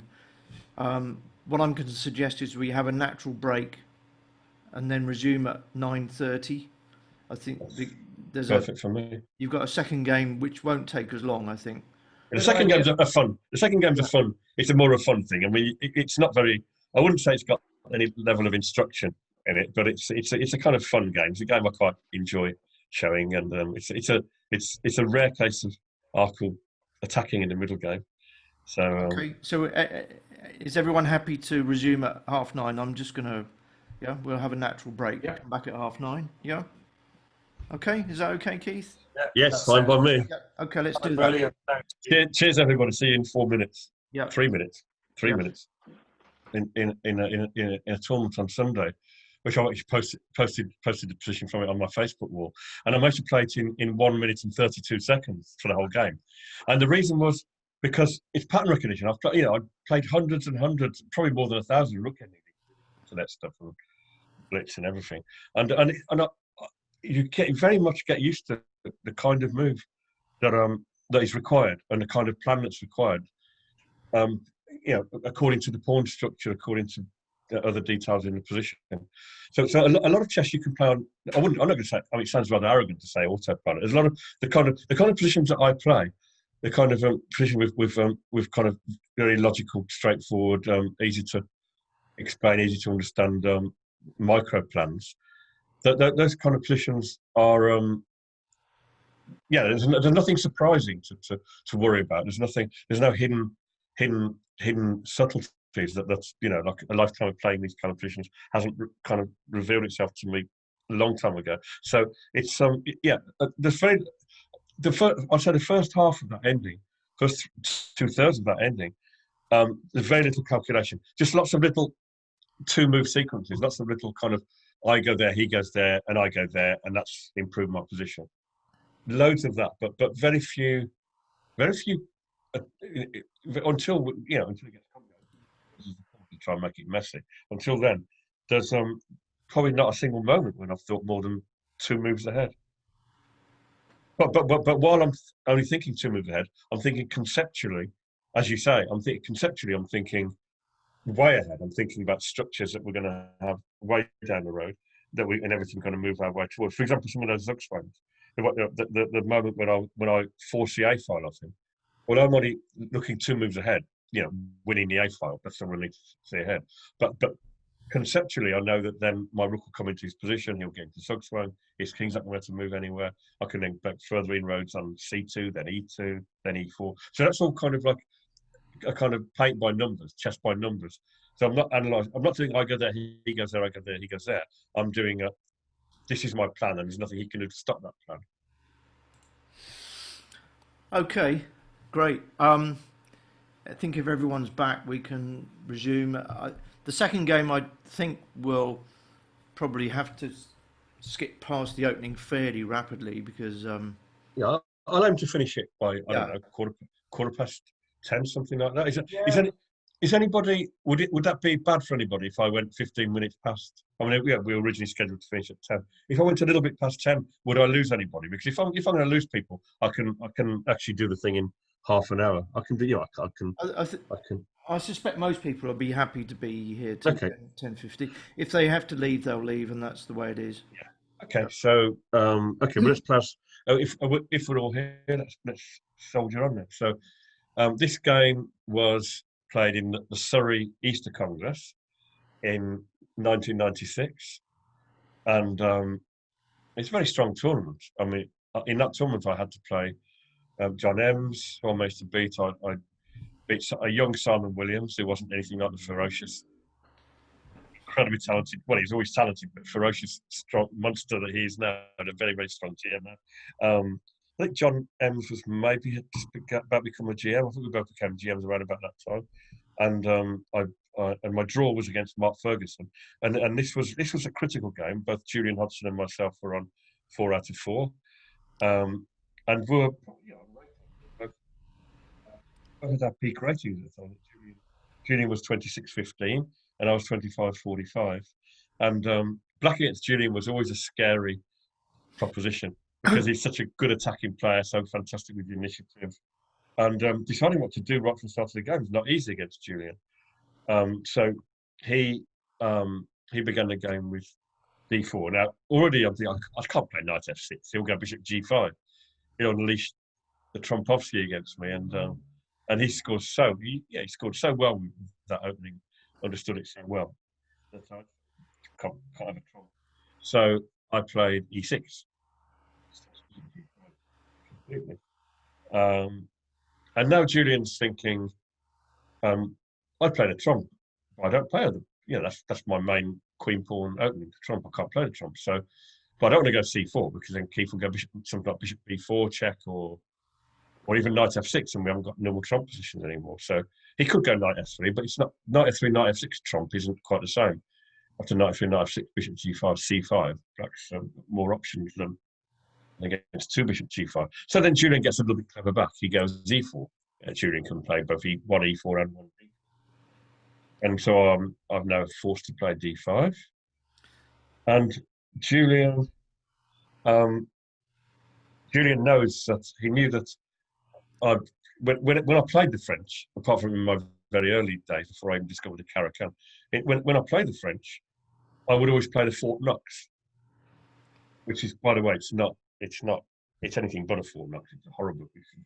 It's very, very shaky. There's all sorts of ways one can try and it might just be worth pointing out what the Fort Knox is, because some people might not know what it is. I was literally about to. Sorry, John. Yeah, I was literally about to. The Fort Knox is where they go either knight c3 or knight d2, and I take, and they take back, and I go bishop d7. And you know, I spent all my Frenchies were like this. It's very solid. Again, it's this thing about swapping the e pawn for the d pawn, and then swapping off pieces, and then trying to get c5 in, and so on and so on. Just one little point about that whole system of play. I'm not going to dwell much on the opening this time, but in a position like this, where black eventually plays c5 and swaps the c pawn for the d pawn, then black has a minority on the queen side. All the old books talk about the queenside majority as being an advantage. Well, that's mostly wrong. The queenside majority, for the majority of cases, is a disadvantage. And if that wasn't the case, then why would anybody ever play the Sicilian? Because in the Sicilian, you swap the c pawn for the d pawn, and then all the textbooks correctly say that if black can achieve the move d5 against the Sicilian, black's not just equal but better. And that results again in the minority on the queen side for black against white's 3. So yeah, you can use proofs like that to show that in general in middle games and complex end games, it's usually the player with the minority of the queen side who has the upper hand. That's my belief. I mean, maybe some people will argue with me, but that's kind of how I see chess. But anyway, so Julian knows I played a Fort Knox. The idea is you bring this bishop to here, and eventually you bring this knight to here, and you start swapping pieces off. This bishop on c6 will eventually swap off one of those two knights, and then you'll do that same old setup again of pawn on e6, pawn on c6, which you can only do when you've got rid of that bishop, and so on. I used to, I play that a lot. I still do today. It's very solid. Well, I mean, it's very solid. It's hoping to be very solid, but like I said, there are ways that white can try and destroy it, which we won't go into now. So Julian didn't want me playing Fort Knox, so he played the advance. So on move 3, I think we were both pretty much on our own. I had very little experience against the advance and knew very little theory. I don't think Julian's normal way of playing against the French was to play the advance. So we just both go along now. We know some of the ideas, but I'm not sure either of us knew precise theory from a few moves down the road. So he plays a c3 and knight c6, and he plays knight f3 and queen b6, and this is where some players plan to give up a pawn by going bishop d3 and bishop d7. They sack the d pawn, Milner Barragan. He played a3, which is a principled move. He wants to play b4. He doesn't want me using the b4 square. He wants to gain space at b4, but the drawback of a3, this is all quite normal stuff, the drawback of a3 is c4, a move that you wouldn't dream of playing normally with black, because it would just run into b3 and black would lose the whole centre. White would keep on capturing towards the left, which we know is according to the hierarchy of pawns, we know that that's good for the player capturing to the left. So, for example, if he played some other move, like, I don't know, something like this, and I went there, and he'd just go there, and all these captures towards the left would leave black in a positionally unpleasant situation.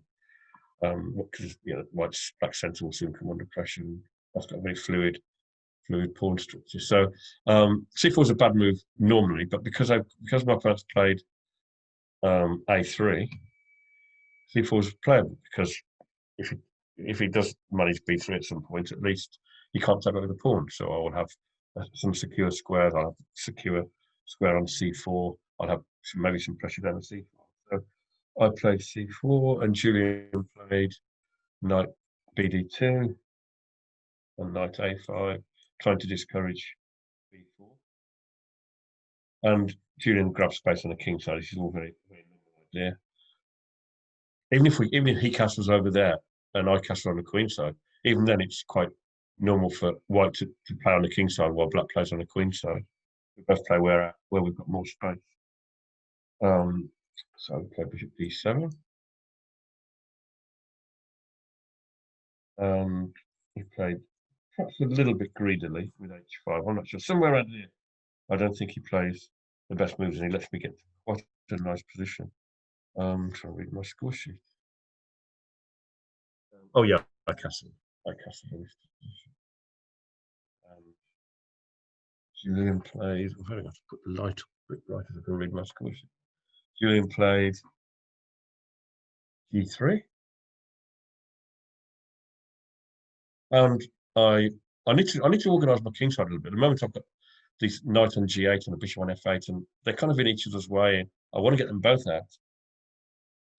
If I put one of them to e7 and the other one can't go there, if I put the knight to e7 and then to f5, it's going to get kicked with g4.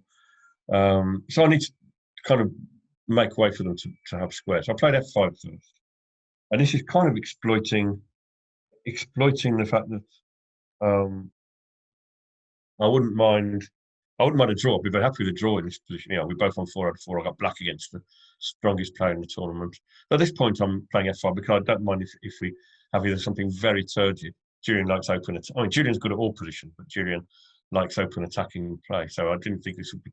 I didn't think not taking that would be to his taste. His only plans are organising b3 were organising G4. It's all very slow and so Julian took on passons. Just incidentally, if he doesn't take, I've at least got some squares for my pieces now. I can play, maybe put the knight on h6 without worrying about it getting pushed back, and I can put the bishop on e7. So I can get my pieces out now if he does nothing, which at least is some kind of improvement on not playing f5. So f5 g3, where are we? So f5 he took on passant, and I took back with the pawn. I want to control the e5 square if I can. And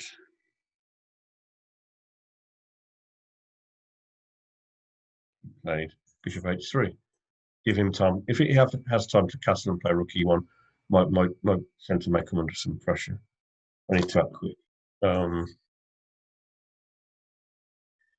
So I played bishop d6. Castle.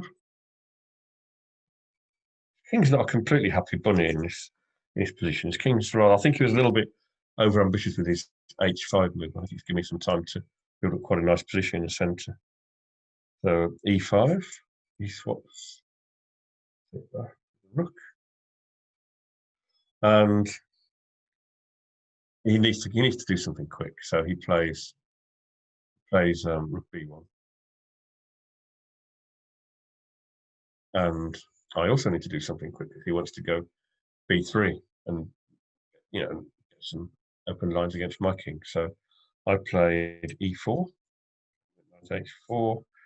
He'd like to go knight f5 at some point. So I prevented that with knight e7. And b3. So first difficult moment. So I guess we can open this one up to you guys. And what would you play? What are the candidate moves? What would you actually play? Black here.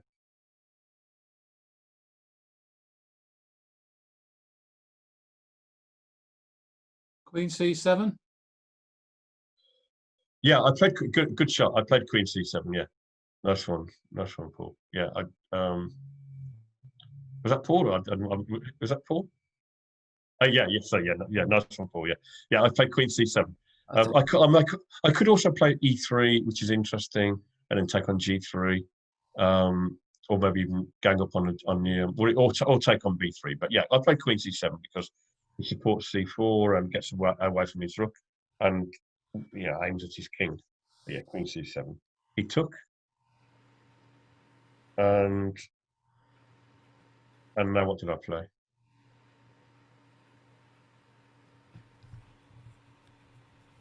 Anybody, Paul or anyone else? Bishop takes g3. It's very tempting. It's really tempting. I mean, I don't know. I mean, I guess if I take, he takes. I take, he goes there. I go there. Maybe he can defend with Queen e2, and he's got his pieces sort of near his king, and I can't really improve on this for a while. I've got to move the knight out of the way and then bring the other rook in, and he'll defend.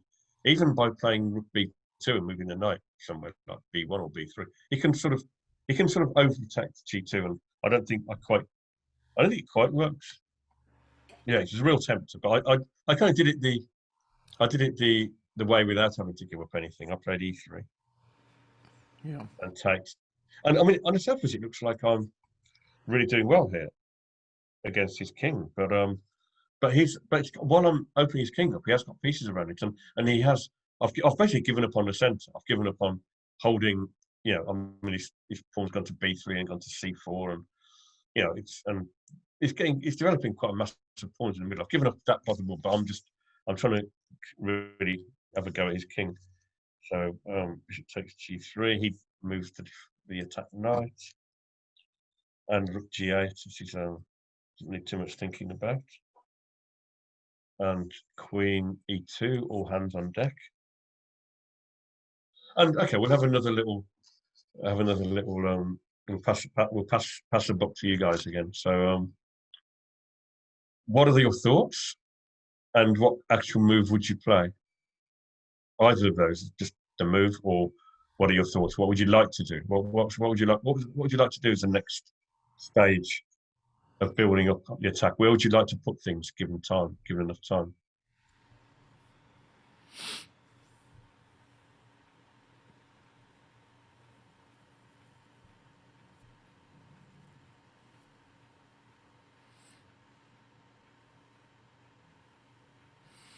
Move the knight and double the rooks. Move the knight on top of the rooks. Where you No, can move the knight away and then double the rooks. Yes. Yeah, that's exactly right. This is what I need to do. I need to move the knight away. It doesn't matter where I move it, just move it away.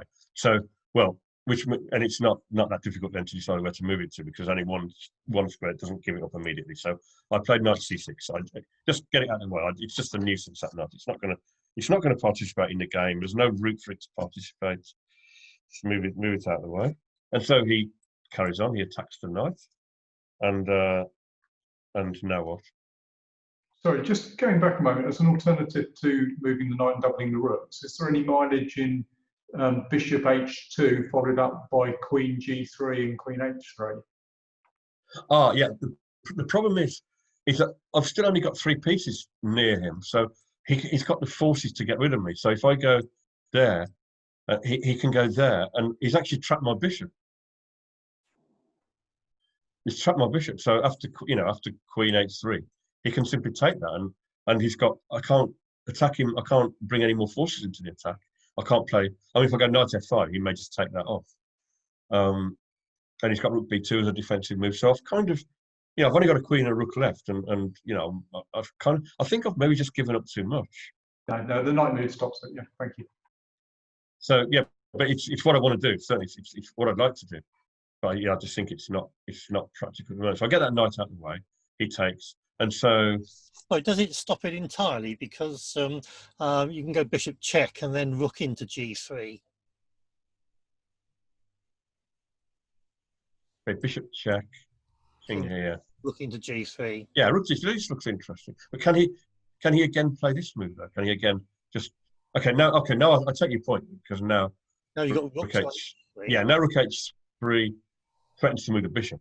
I mean, paradoxically, it's not clear where it threatens to move the bishop to. So, I mean, I don't know. He may be able to just do some move here. Just I don't. What move? I don't know. Well, you got knight f5 in next. Yeah, knight f5. You're absolutely right. Yeah, he needs to. He needs to do something here. You're right. Yeah, he needs to do something. What about knight g1? Is the king going to survive that? Well, you can still go knight. Oh, you can't. Can you go knight? No, you can't go knight. Yeah, no, you can't go knight f5 now because it's squares attacked. I mean, you can. I think the only attacking move left is bishop g1 check. Actually, no. Sorry, bishop g1. Yeah, bishop g1 check is legal because the rook's attacked. So I don't think you've got time to move the rook because you can't go to h4 and you can't go to h5. And if you go anywhere else, you're just going backwards. You're just allowing knight f3. So this is an attacking move. It may be enough for a draw. Oh, queen check. Maybe enough. Yep. Yeah, this may be enough for a draw by some strange quirk. But I'm not sure. Is it? Maybe there's more. I don't know. But he can, one thing he can do is he can defend with everything on the second rank. He can play rook b2 and rook f2. Maybe some e4 to give himself the bishop f4 defense. But maybe. I mean, the whole attack is speculative. I mean, it's not an attack that. It's a slow burner attack. Well, you got knight takes c pawn now. Knight takes c pawn, yeah, and this is what's the actually we've not given anything up, have we? Oh, this seems very good. I've not given anything up here. This looks very promising. Yeah, I mean I like it. I can't argue with this. I really like my position now. Then I'm going to play knight c6 and then bring. This looks very good. I don't know if there's any movement right at the start of that sequence. But yeah, I like this idea. Yeah, so bishop instead of knight g1, knight f4. Oh, right. Yeah, I like this. It's great. Oh, what about if he does this? Because I've only really got the queen and the rook and the bishop attacking at the moment. So does that kind of interfere with the idea? and there's also knight f1 in the air. Don't know. And you can't play knight f5 now, can you? Hmm. It's quite scary, but okay, knight f1. That attacks everything. That attacks f5, h2, and g3. I don't know. And I'm a piece down, so I don't know. Oh yeah, yeah. You get some. You can sometimes these kind of things just break through. I mean, like maybe rook g7 and some weird breakthrough. But I do feel like White's got a lot of squares defending. It's not going to be trivial to get through all that. But yeah, it's a good. I mean, bishop h2 is worth a good look. And I mean, I don't claim that what I played was winning. I only claim it's a slow burning attack. It's a slow building attack where I can't rush my piece over there, but he can't rush. He can't do any spectacular defensive moves. So we just both build up. Me defending me. But yeah, bishop h2 is an interesting idea. Maybe this kind of stuff defends against it. But I'm not going to say for sure that's the case. But yeah, so I played knight ec6. And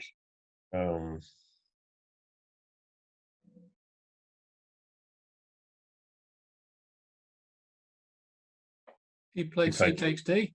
Yeah, he played cd. And I doubled the rooks. I just ignored the knight. Yeah, so I've jumped ahead of moves. So yeah, my move. I just ignored the knight. I just wanted to get my rooks in as quick as possible. So I doubled the rooks, and he kind of believed me a little bit here. He didn't like. I mean, for a start, he's got to worry about here, and it's mated to go to king f2. So here, takes, check. And here, he's got to worry about this, and nobody wants to play this position. Nobody wants to, you're analysing in your head to this position, and then you're giving your opponent discovered checks everywhere. He's a queen up, his queen's right in your position. He doesn't. Just one of my possibilities is this, and I think that would be enough to scare him off. Even though I think this position is still a little bit unclear. I'm threatening bishop f4, then bishop e3, but he's got moves. But yeah, very very unclear. I mean, if he moves his knight, maybe I just move the bishop and slowly build up the attack with knight c4. I don't know, but I'm not sacrificed anything here. I mean, maybe a pawn or two, but so yeah, this is one thing he has to worry about if he takes the knight. So again, he plays, and there's maybe other things as well. So he plays. He doesn't rush into taking it. He plays knight f3, which is very sensible. Stopping the bishop h2 check and clearing the way to bring his other rook across via b2 to add protection to g2. And this is an interesting moment because I think I didn't realize at the time, but I had kind of two similar kind of moves here, and I think I probably made the wrong decision. But as it's a slow burner attack, it's not critical that at this moment that I play. It's not even critical that I played the most accurate moves, but it's important that I played the right kind of move. And so actually, I think I probably played the second best move here, but the attack was still very strong anyway. So it'd be interesting to see what you guys come up with. Here for my next move.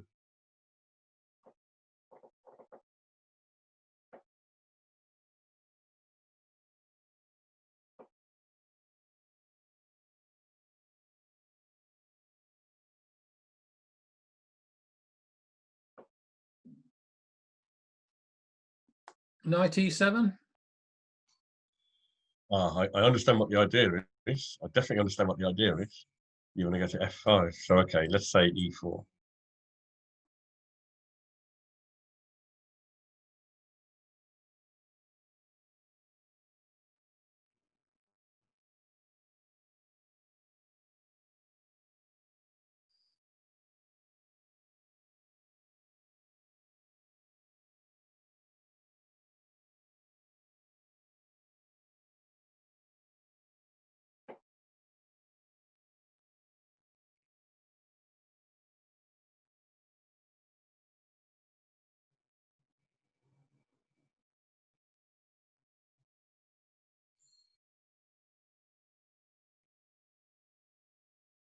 And you're not getting with the knight, are you? You're not threatening to go anywhere. You've kind of put it back in the way again of things. So you got the rook across, I guess, but I don't think that knight's going anywhere.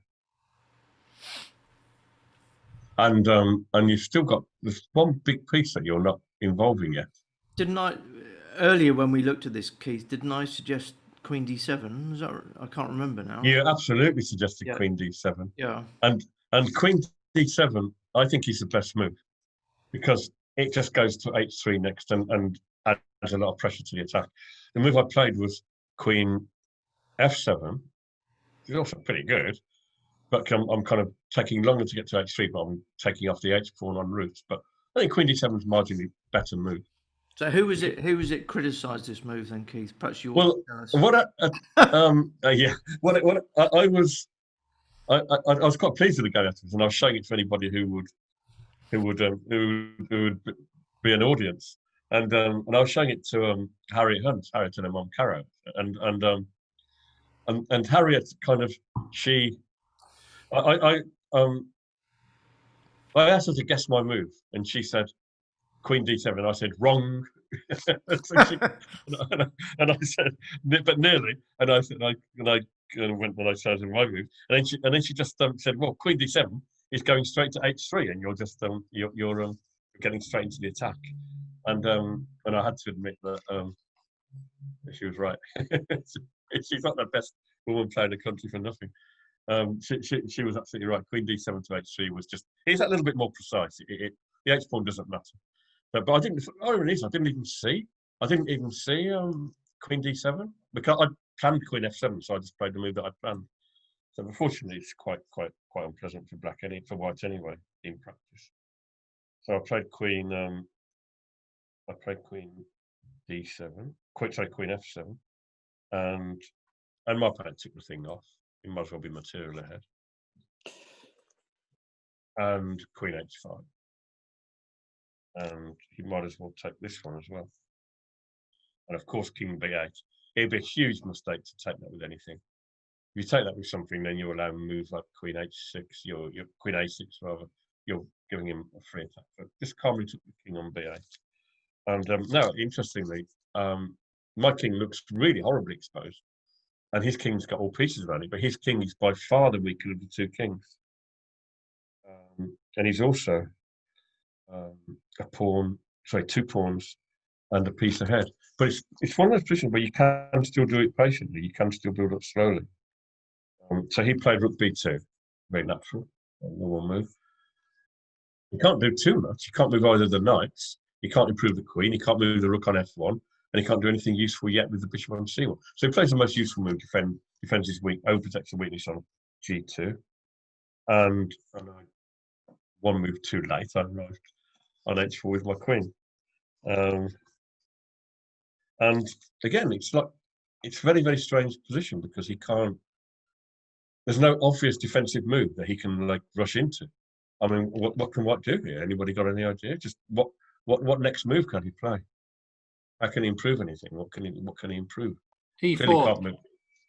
E4, yeah. E4 is very obvious. That's what Julian played. It's just you can't move his pieces, so he moves. And not only that, but it's the second time he's played that move in this game. He played it on move 2. He's playing it on move 27.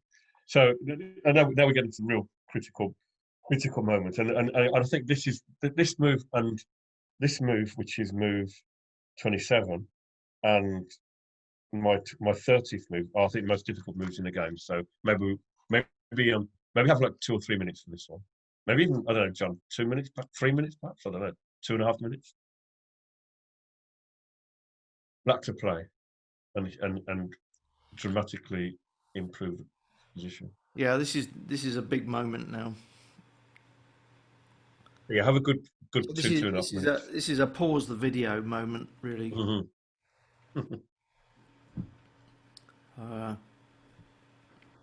One others are thinking about that as an alternative to E4. Shouldn't White have played Rook F2 and just sack the rook? He's up material. We don't want giving up the exchange. And his king can get out. You're giving up a queen as well. So if you're going, I mean, it's an interesting idea. Yeah, I mean, rook f2 is a very interesting idea. Well, it's gonna take But let's quite say black just cashes in the material. Let's say black maybe knight c4 here first, and the rook. We'll just. What is the material balance here? I think black's just winning on material. Yeah, black's just winning on material. Black's got a queen for a rook. Yeah, and pick up the knight. And there's no checks, the bishop can't come into the game. So yeah, it's a principled idea, but doesn't work tactically. So yeah, I think e4 is quite a reasonable try. We'll give you guys maybe further 2 minutes or so from here, because it's just a very big moment in the game.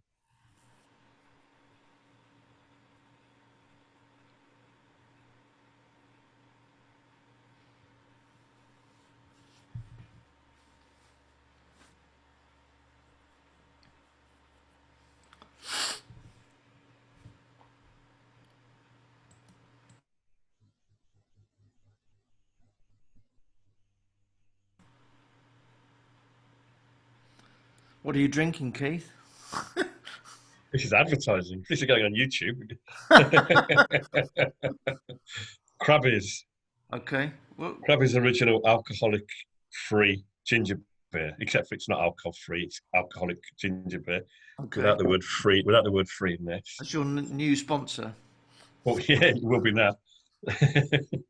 But 4%, tastes delicious. It's a good afternoon drink, actually, even though we're now in the evening. Can you play knight c4? Oh, now that would be brilliant. Good idea of coming to e5 later, and then bishop comes to c5 at some point. That sort of thing. I don't know. That would be brilliant. No, that would be brilliant. Okay, so let's start by actually taking it. Maybe I've got bishop h2, Chair. Yeah, bishop h2, and then you got everything on the d2. Okay, so king h1, rook g2 looks horrible. So let's run. Let's run for the hills.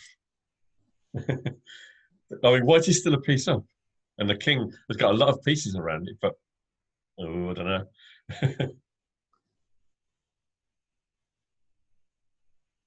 The only problem is that my king's getting a little bit exposed. He's getting near to that check that will hurt me. I don't know which way it would come from, but real scary.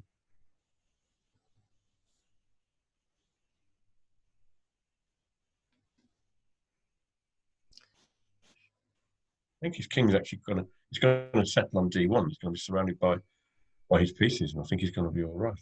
Amazingly.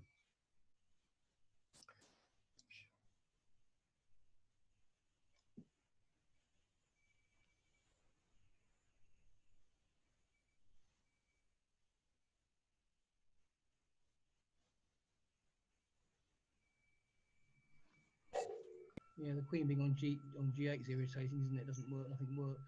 Bishop g3 check. Okay, bishop g3 check. King d1. King d1. It's amazing how well coordinated white is there. Rook takes rook on b2, and then queen takes. Yeah, I've got some bad news for you. Some bad news for you. Some bad news for you. Yeah, there's the queen's defending the rook, and if you go on an adventure with the black queen, then you'll have to leave g8 hanging. So you're kind of white's very well defended. White's very well coordinated. So What is it? the knight c4, very nice idea. I mean, it's only just. I mean, it's interesting that the only way to refute that is this really precarious king journey. But I think the king journey does refute it. Bishop d6. Bishop d6. Yeah. I mean, it's not what I played, but sorry, it's not my move. What have I done wrong? Sorry, he went e4. So yeah, I just still want to play bishop d6 for the pawn on e4. Is that a nuisance? Maybe overprotect this knight.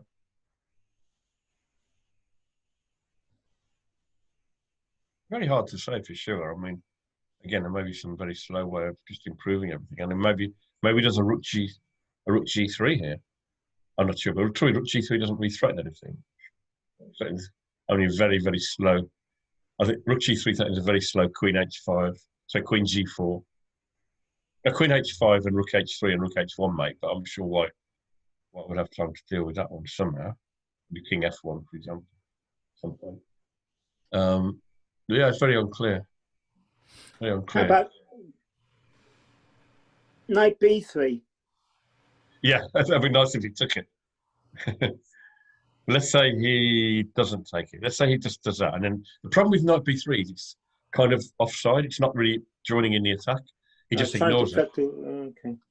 Yeah, but I mean, yeah, if rook takes b3, I think then black might have a combination. Yeah. But yeah, he just ignores it and gets his pieces into the game. Maybe rook f, maybe It doesn't work, does it? Okay. I think it's the wrong. I think he just gets stuck there, and I think he can improve itself. Okay.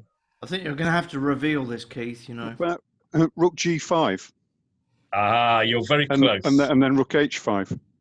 Because you can't play rook knight takes rook because of queen h2, mate. You're thinking. Oh, bishop takes g5. Yeah, but you're thinking by a kind of. I'm not going to say an accident because your thinking would be absolutely spot on, except for bishop takes rook. But your thinking is right. Your thinking is right. I want to bring a rook to the h. Rook g4. Rook g4. Yeah, rook g4. Is rook g4. Then yeah. Then neither rook can take it when it goes. Neither knight can take the rook when it goes to h4. Yeah, good find, Steve. Yeah, brilliant. Rook g4. That's the move. That's probably the hardest move in the game. So he just makes plays e5, and so e5. So I took it off, and he took back. So let's carry on.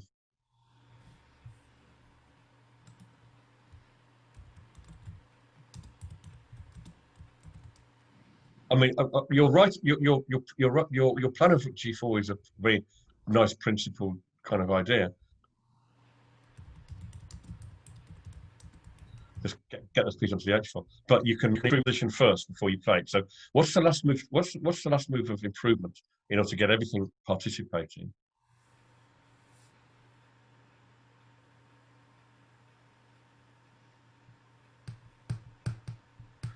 What final? How did I bring in the last piece before I administer the final blow? You got knight c4 now. Yeah, just bring the knight in. Just absolutely, Phil. Yeah, bring the knight in. But Phil? No. Yeah. Yeah. Good on Phil. Yeah, knight c4. So knight c4. He plays. He can't ever take that rook. Silly. So he played rook c2, and now we have everything in place. And so now the final combination, and I'm only going to allow the first move if you follow it up correctly, because we kind of know about that move now, but we don't know about the follow-up yet. So whoever wants to say the winning move in needs to find the whole sequence. I'll give a little clue. It's now forced mate in 3. Whatever he plays is forced mate in 3. H4. Yeah. Knight G takes H4. That's forced. Bishop F2 check. Wow. And Queen G3 mate. Yeah, good spot. Well done, Mark. Well done, Mark. That's how the game finished. Yeah. So I played here. Now I'm taking Queen H1 mate. He can't take with this one because then that's mate. He can't do nothing because there's no move that stops Queen H1 being mate. So he must take with this one. And now the only discovered check that works is the double one. Is the one that gives the bishop over. Something like there, he will just go back again, and I'm not getting anywhere. So I have to play the double check. Because it's double check, he has to take it. King takes bishop is clearly the only move. And then with all his pieces around his king, it's still checkmate. And Julian's yes, after sportingly playing it out to mate, he goes, I do believe that's checkmate. And he offered his hand. Very sporting guy, Julian, very nice guy. So that was it. So it's checkmate. So although it doesn't matter that I'm a rook and a bishop and a knight and 2 pawns down, because he's a king down. So that's it. Cheers. Very nice. The knight covers the E3 square. Yeah. Yeah, the final piece into the attack. The silly knight that's been hanging on the edge all game. One thing you might not know, Keith, about Julian is he is a direct descendant of the hanging judge, Judge Jeffreys. Oh my word! Now you tell me.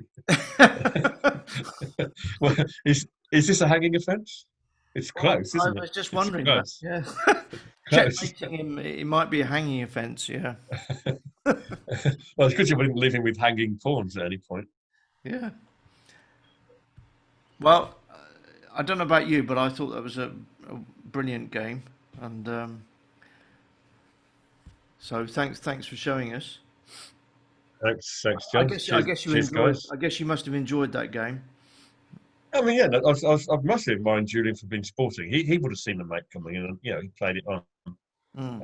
Says a lot about Julian, but obviously it's kind of one of my best attacking games.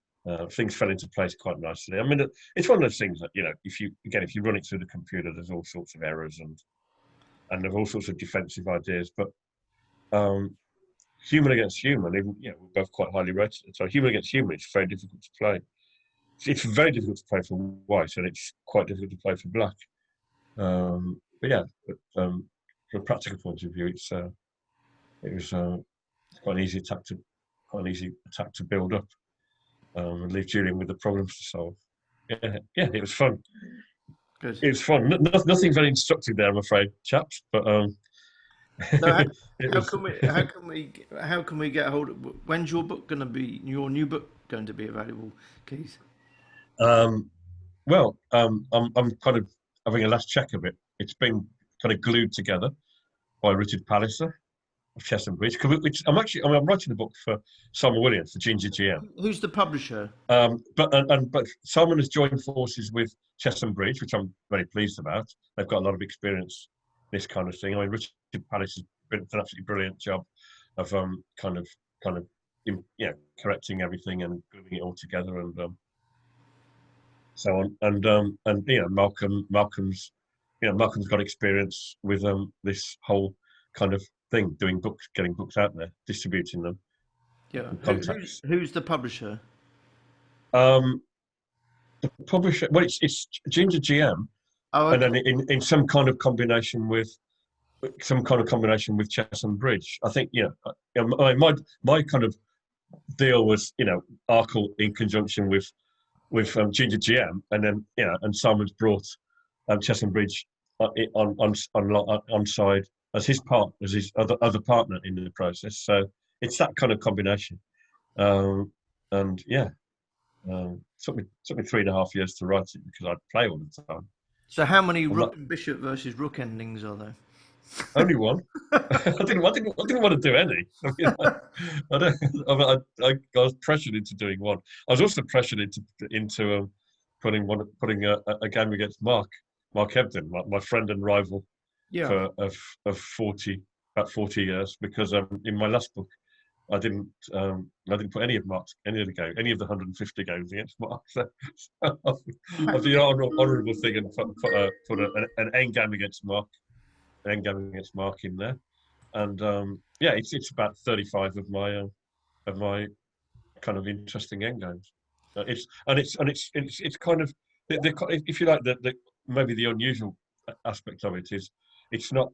I'm not really concerned with what objectively is happening. It's all written from kind of Arkell's viewpoint, so it's all kind of to the best of my memory, what thoughts went through my head at the board. So I either give the variations that I saw at the board, or the verbal thoughts that I had, the thoughts I had about the position, what I was trying to do. So it's all just Arkell live. It's live at the board inside my head, which is quite a scary place to be. Inside my head at the board, and often I don't know when I'm winning. Often I don't know what the objective assessment is, but I've got a good idea how to improve positions and how to make progress, how to put opponents under practical pressure. That's it. Arkell's endings. Great. Okay. Well, I think on behalf of everybody here, I want to thank you for showing us these two extremely instructive games, quite different games really. The first one was very technical, and I thought there was enormous amount to be learnt from that first game, and the second game was entertaining, as you say, and it's good to checkmate Julian Hodgson. You know, why shouldn't you? Yeah, he does enough of it himself. Yeah, exactly, exactly. So Yeah. yeah, I think on behalf of Camberley, Crowthorne, and Guildford chess clubs, I want to say thank you very much, and I hope everyone enjoyed that. Well, thanks, guys, and thanks very much. Thanks a lot, guys. Thanks a lot, and thanks for the interaction. Thanks for the interaction, and thanks for joining in. John Upham for organising. Well done, John. That's yeah, okay. cheers, John. That's okay. It's a pleasure. Cheers, John.